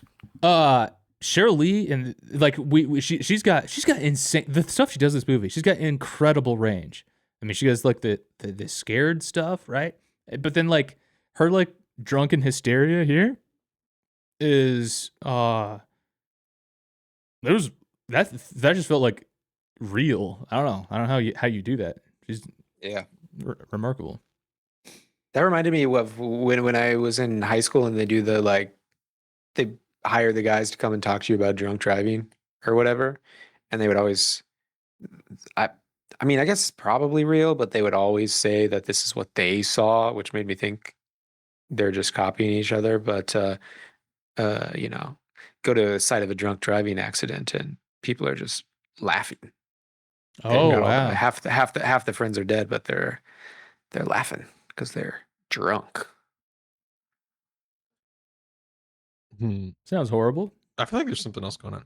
I always think about the Reno 911 episode when they're like doing the scared straight and they're like they have like the officers like blow just to like show the thing blows and they like are all drunk. They're like, I didn't know you're actually gonna do that. God, what a good show. Okay. The next morning, James worries about Laura taking too many drugs. But that night, okay, I need to reset here. Okay. Next morning, James worries about Laura taking too many drugs. That night, Bob comes through Laura's window and begins raping her. She realizes that Bob is Leland and warns Leland away from her the next morning. Upset over the realization that her father is actually Bob and strung out on cocaine, Laura is unable to concentrate at school. Later, Laura refuses sex with Bobby, and he finally realizes that Laura was using him to get the cocaine. The angel in Laura's painting disappears. Oh yeah, we've kind of talked about most of what we need to talk about here. Laura decides to wind down for an evening with some cocaine at one point. It doesn't seem like the kind of thing that you take right before bed, but who might have judged? When she's talking on the phone, right? She's got like underwear on and talking on the phone and smoking cigarettes, and she does some to great phone James. work. A lot of it's over here, and I'm speaking to the It wrong is. side of it. Oh my God, I bet people got really good at some of that shit, you know? The things you could do while on the phone. I mean, like, yeah, there's only so much you can do with like a stupid like slab that our phones are now. Like, you could do all sorts of awesome business as an actor with a cable. You can twirl Twirling. it. Oh, yeah. What am I doing with this? I'm not gonna. Maybe I should just. I don't know. I need to bring it on the show. I recently ordered one of those for the phone part, at least, so I don't have to put the slab up to my head. I don't know what I'm gonna do. I don't talk to anybody on the phone, but Is it like a What did you get? when I do, corded phone looking device? yeah, corded, old, looks exactly like the one that Laura has in the, Is it like in the film. USB-C? and it plugs in. Yeah, the USB-C on the other end, so it just plugs into your phone. I've been looking for a long time to find one where you could just dock your phone and then have the whole phone body with the whatever you call the other end that you dial on, like a rotary style one, but I couldn't find that, so I stuck with this. Are you doing Do you this to engage like a lot of avoid like? gossip? Oh, you gotta say that your gossip hotline. Yeah, it's Just for pretty fun. Yeah, gossip, but yeah, I'll start a gossip hotline. That's what it's probably ideal for. Yeah. Is it so you're not getting like brain radiation or something, or like you don't want to hold your phone up to your head or something? Is that why, or is this No. truly just for fun? This is just for fun. Okay, nice. Just for fun. Yeah. You guys ever think about? I feel like I heard somebody say someone who didn't believe like in science, so I didn't really take their opinion that strongly, but like worrying about like men carrying their phones around in their front pockets because it'll like hurt their balls. Oh yeah, people like to talk about that. I'm like, I don't do that. I'm not holding my phone in the way that you think I am. I think. No problems on my end.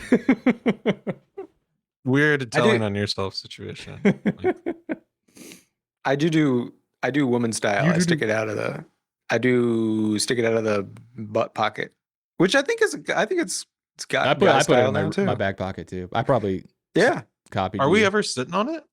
Doing that? No. That sounds like sitting on it. I sit Recipe to on sitting on it. I do all the time. Wait, but I don't like. Can we get Ben saying I sit on it all the time clean?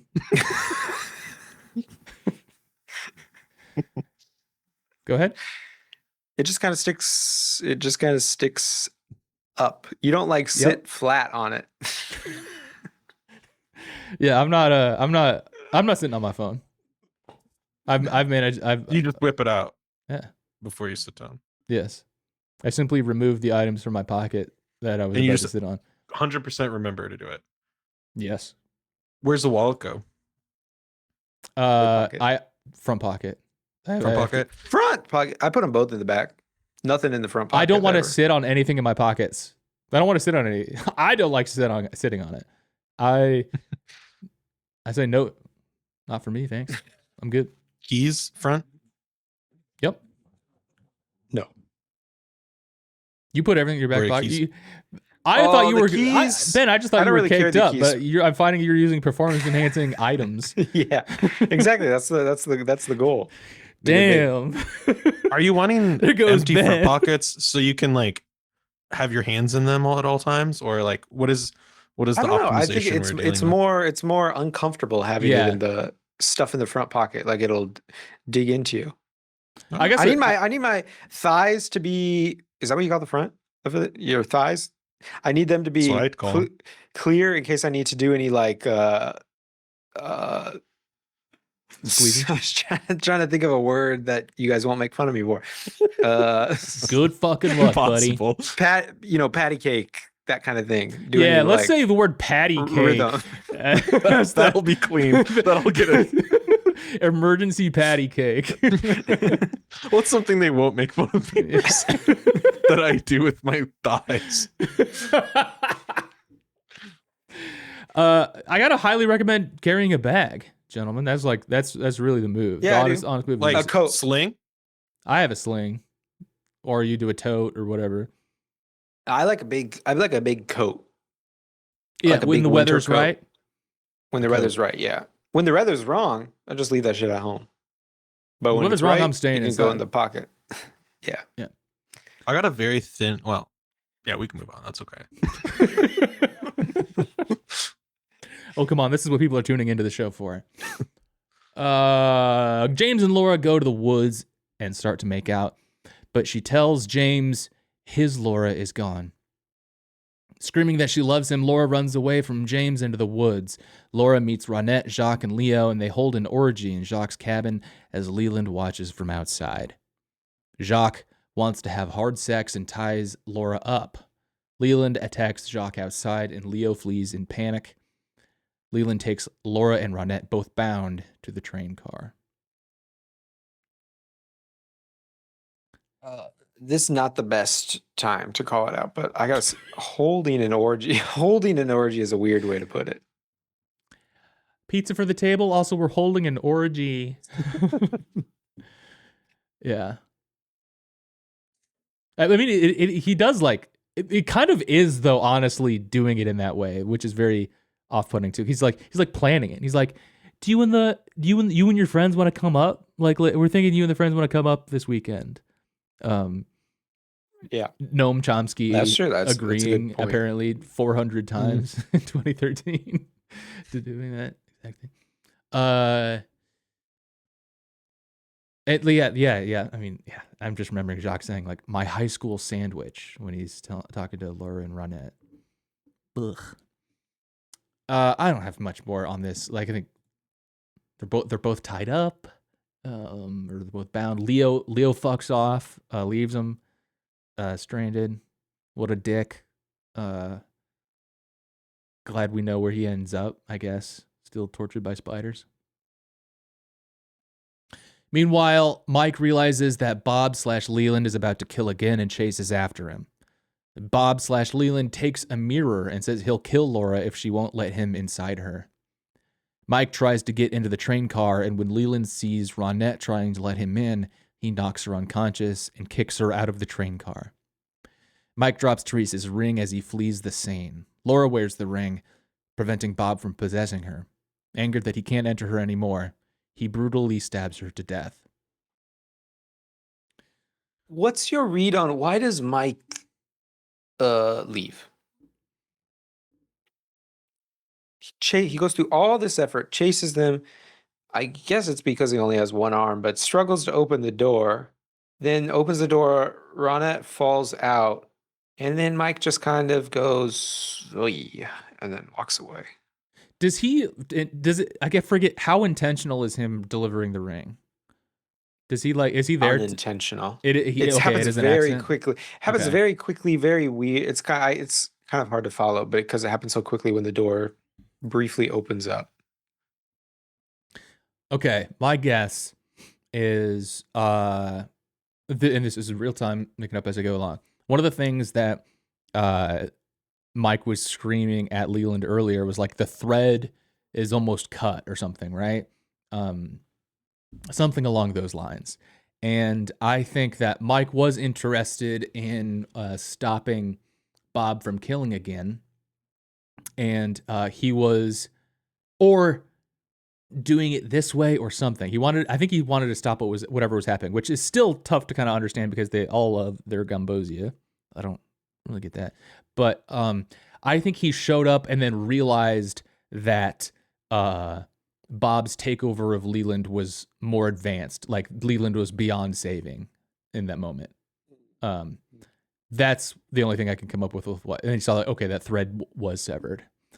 Or if it was to deliver the ring, or it could be one of those like these spirits, they're operating with by logic that we can't understand, which is a bit of a cop out. But what do you make of it, Ben?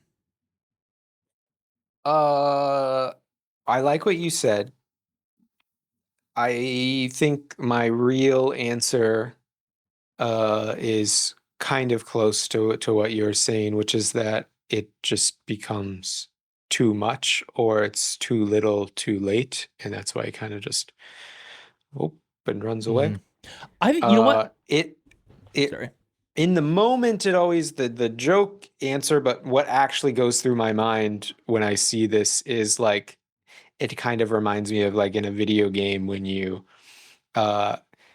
you startle all the enemies and they're chasing after you, and then you hide well enough that they're just kind of running around until their internal timers run out, and then they're just like, okay, back to my job, and then walk away, because that's kind of how it feels a little bit.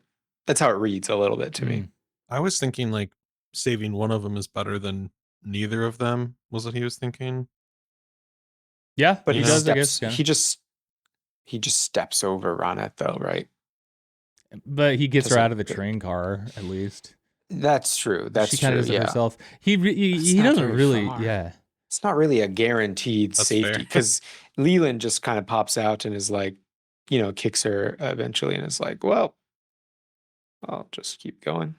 It's not even clear if Leland clocks her as dead or alive, so that part's confusing too. Does he ignore her because he thinks she's dead, or does he ignore her because he thinks that she's alive? Yeah. Yeah. I feel like he ignores her because he thinks she's dead. Mm. If I begin, I don't know why.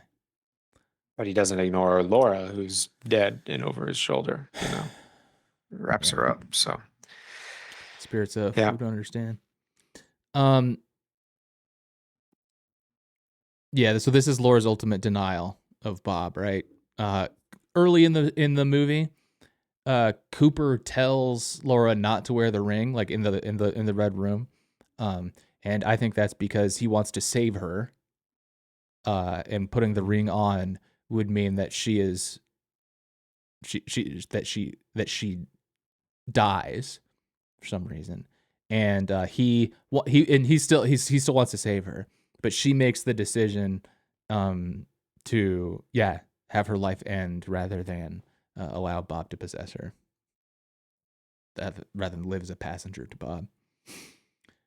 Bob/Leland dumps Laura's body in the lake. As her corpse drifts away, Bob Leland enters the Black Lodge, where he encounters Mike and the Arm, who is seated at Mike's left side as the aforementioned Arm. They tell Bob that they want their Garmonbosia, pain and sorrow. Bob returns it in the form of blood. Will Hayward unwraps Laura's corpse the next morning. Garmonbosia, pain and sorrow. Creamed corn. Any questions? Ooh. What language is that? Do you actually know? I thought it was a made-up word. I just assumed it was made up. Oh, is it? It does have its own page. What does it tell you? It was a substance that resembled or indeed was creamed corn. Like this is on the Twin Peaks wiki, right? Not like what if it's a concept that exists outside of. Yeah, I thought it was just a made up. The name only appears in Firewalk with Me. Yeah. Okay.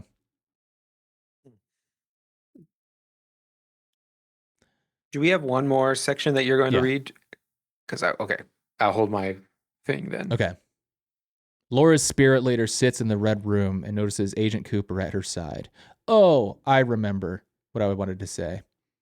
I'm sorry. I'm going to rewind.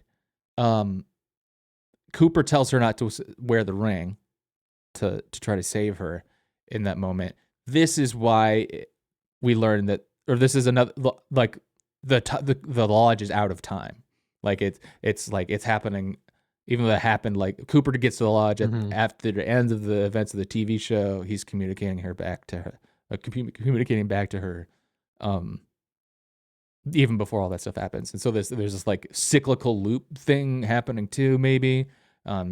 Just cycles, generations, it is happening again, kind of imagery here. And I think that this is like kind of part of that.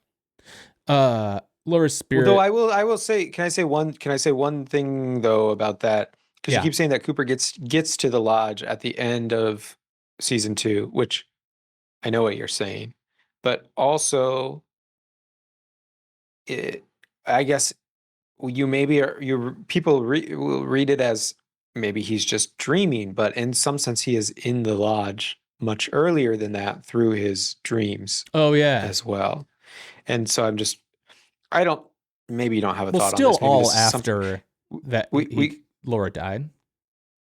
All after, I agree. Yeah. So I'm kind of that's true. I'm kind of nitpicking here, and maybe it's definitely something we should talk about more in the coming season. Okay. But I'm wondering, I'll just leave as a rhetorical question. I'm wondering if people think that there's a distinction there between visiting the lodge through dreams and what happens at the end of season 2. I think there absolutely is already, even without getting into the return, that like being transported off to through dreams is different. We had a whole fucking deal about like Jupiter and Saturn need to be in alignment for the physical like entrance thing to be happening in Glastonbury Grove, but people aren't falling asleep in Glastonbury. I think it's you can communicate or get there in some way via dreaming. Okay, Laura's spirit later sits in the red room and notices Agent Cooper at her side, who has a comforting hand on her shoulder. Suddenly, an angel appears, and she begins to cry and then laugh. And the movie ends. Okay.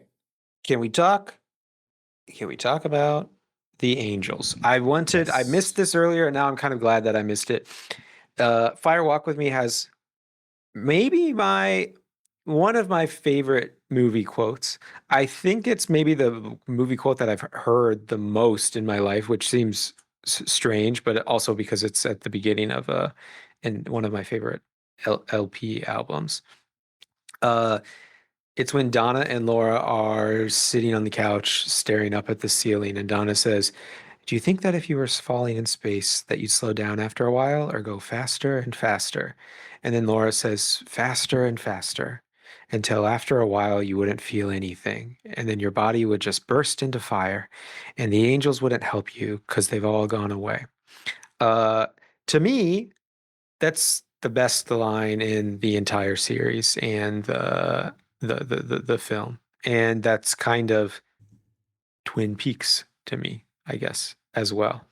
Uh, I really like this. I really like the the ending, kind of seeing just this very I don't know how you want to put it, like prototypical, maybe even stereotypical angel pops up quite a few times at the end of the film, and it's alluded to in some sense, and then seen a little bit earlier in the film as well. Um, but I don't know. I find that part very powerful. I guess. What do you guys think of it? Religious imagery in or like traditional Christian imagery from Lynch is interesting. Like like we talked about how we don't get any church stuff in the show, and it seems like the kind of show that would be like it's a wholesome small town. They're probably all going to church on Sundays type stuff, and we don't get that. Mhm. And so like this interesting like yeah, this is like a American Christian looking ass angel situation here is is is interesting. I think that it uh there is some clarity with that. I think that there's some ambiguity that Lynch wants to clear up with it. Um I think this is a happy ending. As horrible of a movie or as horrible of as experiences that are happening here, I think this ending is a happy ending, and Laura receives like her peace and acceptance here, or like at the end, and that's what there's salvation. She is saved here at the end, like with this angel. I think that's what that's supposed to represent. Um, Hmm. Does that counter at all to the show then? That like I feel like there was some reading of the show that she's like trapped in internal yep. like torment. So I think you're right to say that contradicts because I think you're right. And And they can be different, of course, so that's fine. But yeah, I think it's kind of a both thing too. It's okay. again is both, and also because the Red Room can exist out of time. That like maybe this stuff kind of happened later. I don't know, like after she had been like through her meanwhile uh hand gesture torment thing. I don't know. I mean, I think uh, there reminds me too of the idea of like I think maybe one of the things that I like about Firewalk with Me, and that as I understand it, I think a lot of people, well, maybe not a lot, but some people still don't like about it, or another thing that people don't like about the second season, aside from some of the goofy stuff, is that uh, nothing's under the surface anymore, right? When you start out season one of Twin Peaks, it's a little slow going, but you start to realize that there are a lot of horrors that are lurking around these people and this story. And once you get to Fire Walk with Me, especially once you get to this climax and sudden conclusion of the film, it's not there anymore. We've No one's leaving exposed that it all, imagining that it's basically. all that there's like a happy surface. Yeah. Yeah, exactly. There's no more imagining. I mean, there are still mysteries to Twin Peaks, but the horror of it is there Yeah. now. Yeah. And I don't know if I agree. It's hard. I don't know if I agree that it's a happy ending. I think Fire Walk with Me really still it'd be a lot more upsetting, I think, to watch, or I'd feel a lot less resolved watching it now if we didn't get lucky in 2017 and get the return to watch as well, because it leaves some of that mystery there. But it feels like I don't know, it's a very realistic and human, but like in a human way, depressing ending to me. Because maybe you could think about Laura finding some kind of finding peace, though I don't know if I completely agree with that either. But none of the horror has been um, uh, addressed at all yet, and I It guess that still makes it all a very happened. human film. Yeah, it's still all happening, and it's not even like one of those documentaries that's like, and then we kind of had a small win here, but then evil continued to exist. It's like nobody's done any. We've seen the evil face to face now, and everybody's it has had to reckon with it, but nothing has been done about it. Nobody's even started to address it now. And I guess you do get some of that with Twin Peaks season 1 The and TV season show. 2. Obviously, this is a prequel. You have the TV show. But even then, now think back a week to how you feel at the end of season 2. Is Yeah, it Bob is really any back better? as Cooper now or something. Yeah. Yeah. Yeah. Why do you guys think this movie's called Fire Walk with Me? Oh, probably because they say it in the film. What does it They say it mean? in the film. What does it mean though? Oh shit! I didn't think about that. Atticus, Is do you have any thoughts? is Laura going through some sort of like trial by fire? Like I don't know. Mm. I don't know. Like Forcing it, walking but across like burning coals, I think, to get yeah, to and to the White Lodge or whatever. yeah. I don't know. And I like Donna that. is coming along with her at one point. I don't know. Who says Fire Walk with Me? The Man from Another Place? Bob, right? Yeah, it's Any for other? people repeating it to one another. Yeah, but I'm trying to remember who says it because I think that would change my interpretation. Ben, give me your theory. Why are they saying it? You're googling. Stop googling. I'm not. I'm not googling. And I will prove that to you by saying I don't know. I don't know. I don't have a good. I don't have a Okay. good theory for it. I like Atticus's take a lot, actually. The other thing that I was thinking that Zoe and I were discussing is, okay, we see fire in this movie and whatever, and what does fire do? It like destroys, and it is particularly destroys trees. Like the forest's greatest enemy would be fire, right? And I'm on my tree shit. I think trees have a big thing to do. I haven't seen any other people like be as like strong about the tree stuff as how I feel. So I'll be the tree guy, I guess. But like this is about trees. It's I think it's about trees, and it's evil guys saying fire walk with me, and we're talking about where does evil come from.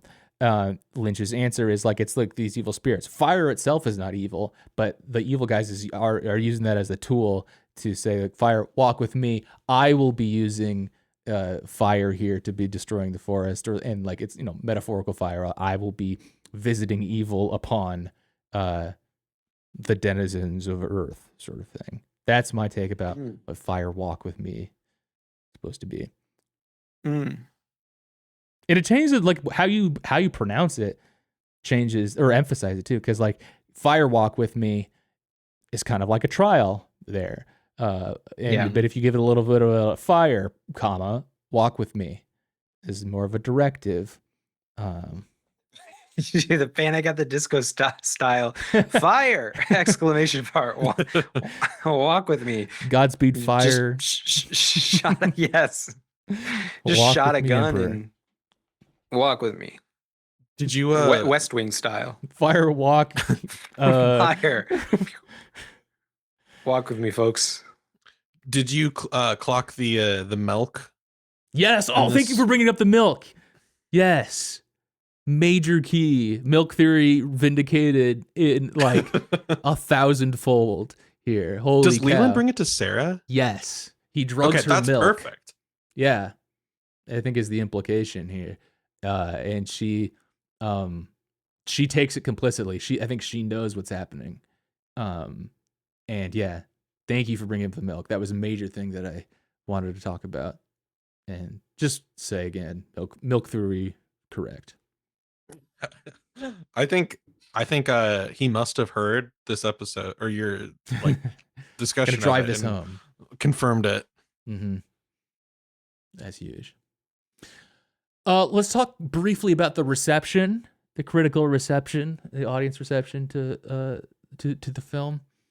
I want to read a quote. After I saw Twin Peaks: Fire Walk with Me at Cannes, David Lynch has disappeared so far up his own ass that I have no desire to see another David Lynch movie until I hear something different. Atticus, do you agree or disagree with this quote? Disagree. Oh, nice, dude. You passed. Do you know who said that? I do. Oh, okay. That's why. Okay. Yeah. It was Quentin Tarantino complaining about this movie. Very smart. Yeah. I would highly Lie recommend. too. That guy's got nothing going on. He's watching all the movies for sure. Yeah. Anyway. He's, I mean, obvious. of course. I just mean is. on a separate level. No, you're not, dude. You're watching the next movie. You are gonna watch the next movie. Yeah, he is so obsessed with his like reputation, like, and to like for there to be like a more notable auteur filmmaker is like really getting his gears. I wonder if Christopher Nolan bothers him or if he's able to like that's like not auteur. Different kind of like thing. there's some sort of like David Lynch is the enemy, but another famous director, like the three directors I know, like my class of movie watcher knows that he's chosen David Lynch as the enemy. Dude, Atticus, do you freaking read my mind, bro? Like, why did you said Christopher Nolan? I watched Tenet yesterday, like after watching this, and like I think they're very interesting, like pairings. Like you kind of watch them in the same. I've heard of Barbenheimer. Fire walk backwards with me. You watch them both the same way, kind of like you kind of like don't try to like build the mythology out or like follow like the plot. You just kind of you watch it intuitively. Watch it intuitively. Okay. Do we have an outfit of the episode?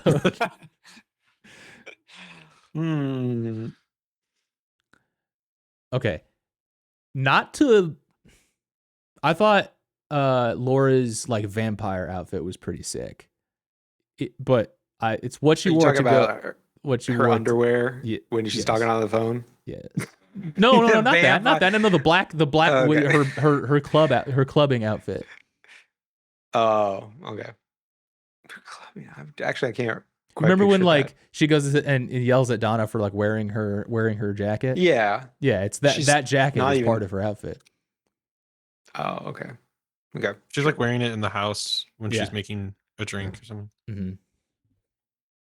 I don't think I have an outfit. Maybe I mean Lil, Oh, Lil. damn, okay. nice. That's mine. Of course. Of course.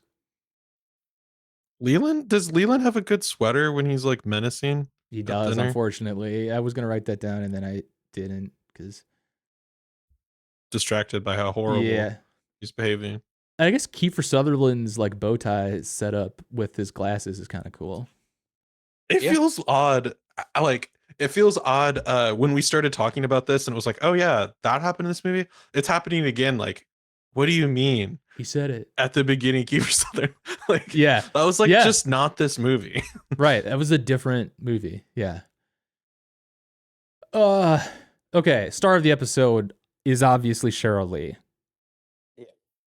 Yep. What she does here is fucking insane.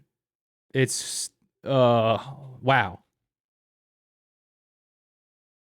But Ray Wise also extremely excellent in this. A lot of good performances, actually. But it's definitely But it's Cheryl Shirley. Lee. Yeah. Yeah.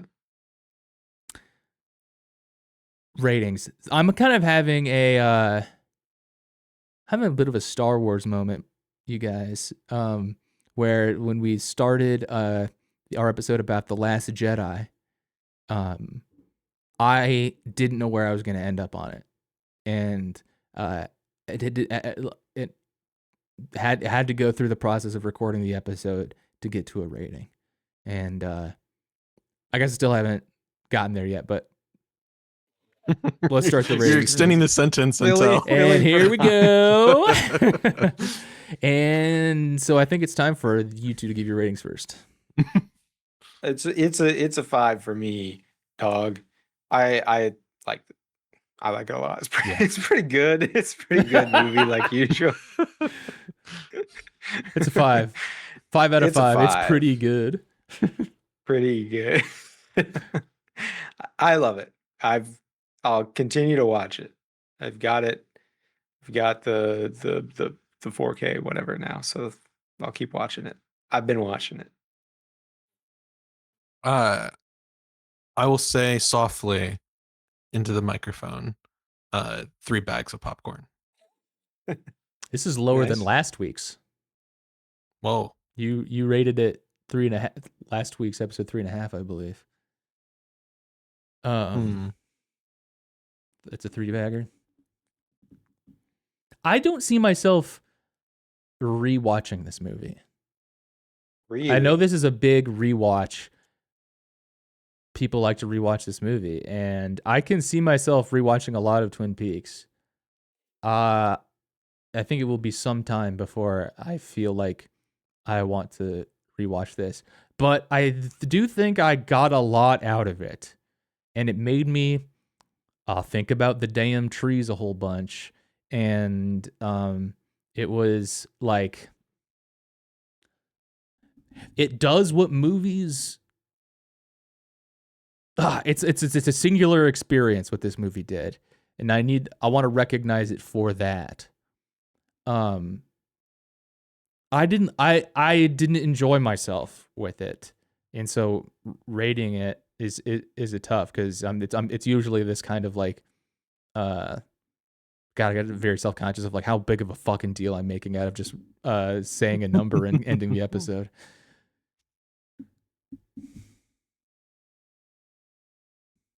Three. Nice. Cool.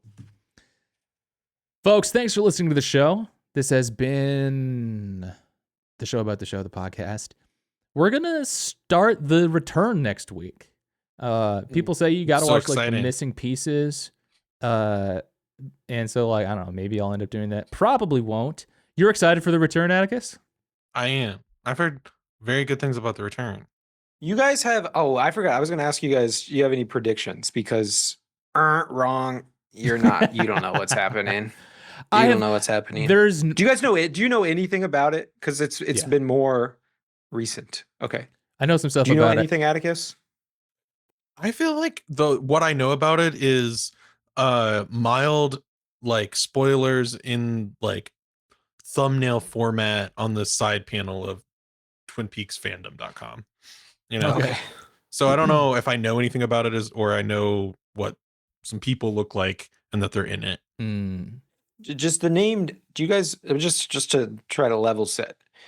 Do you guys know? Does the word Dougie mean anything to you? You mean Dwayne's brother? Of course, he's a major part of the Twin Peaks lore. I assume that's what people are talking about when they're talking about Dougie. Yes, I know about Dougie. Dougie Jones. Okay. Did you, Atticus? I don't. Okay. Listeners are shocked. They're like, he doesn't know. And Will does. You're giving off the vibes of somebody who knows about Dougie. In fact, people are always asking you to teach them. Anyway, the thing that I want to say about The Return is that I forgot what I was going to say. And I was hoping I would remember by the time I got there in the sentence. It's all David Bowie. It's 20 episodes of David Bowie. I was trying to remember if I know he's in The Return or not, because he died in 2016 and this comes in 2017. Yeah, but obviously, you film things before you put them out. I am. There is no part of me. I kind of made a bit out of like thinking that like, oh, this Fire Walk with Me is just gonna answer all the questions I had about the show. It's kind of like that like featurette we watched about from Lost, where like Ben Linus comes into the warehouse and was like, all right, do you guys have any questions about what happened? I will answer, like literally, and he like walks through like the lore of the island or whatever. Yeah. And I was not expecting that with this movie, and I am and like, yeah, I'm honestly, I'll bury this here at the end of this episode, where only the true freaks are gonna hear it. Like, I'm pretty, I guess I don't know what to expect as far as like anything that happens, but just like I know that it's I know it's a wild ride, baby. And we're gonna start it next week. We have a fun guest to come on next week, actually. So look forward to that to kick off our coverage of The Return. Folks, thanks so much for listening to the show about the show. If you like the show, consider following us on YouTube. Is probably like the biggest platform that you want to. I've been Mibbler posting on TikTok. You're gonna want to get in on more on Mibbler Talk if you're not already. Or TSA TSTP on that platform, and we're on Instagram. We're on it all. Actually, I think those are the only platforms. But check out the vertical video content that's been supporting these episodes. It's been a lot of fun to put together. And folks, don't forget, Ben, hit him with the catchphrase.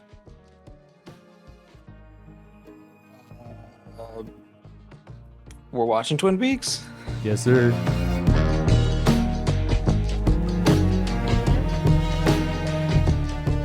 This is a brand new Extra Good podcast. Learn more at brandnewextragood.com.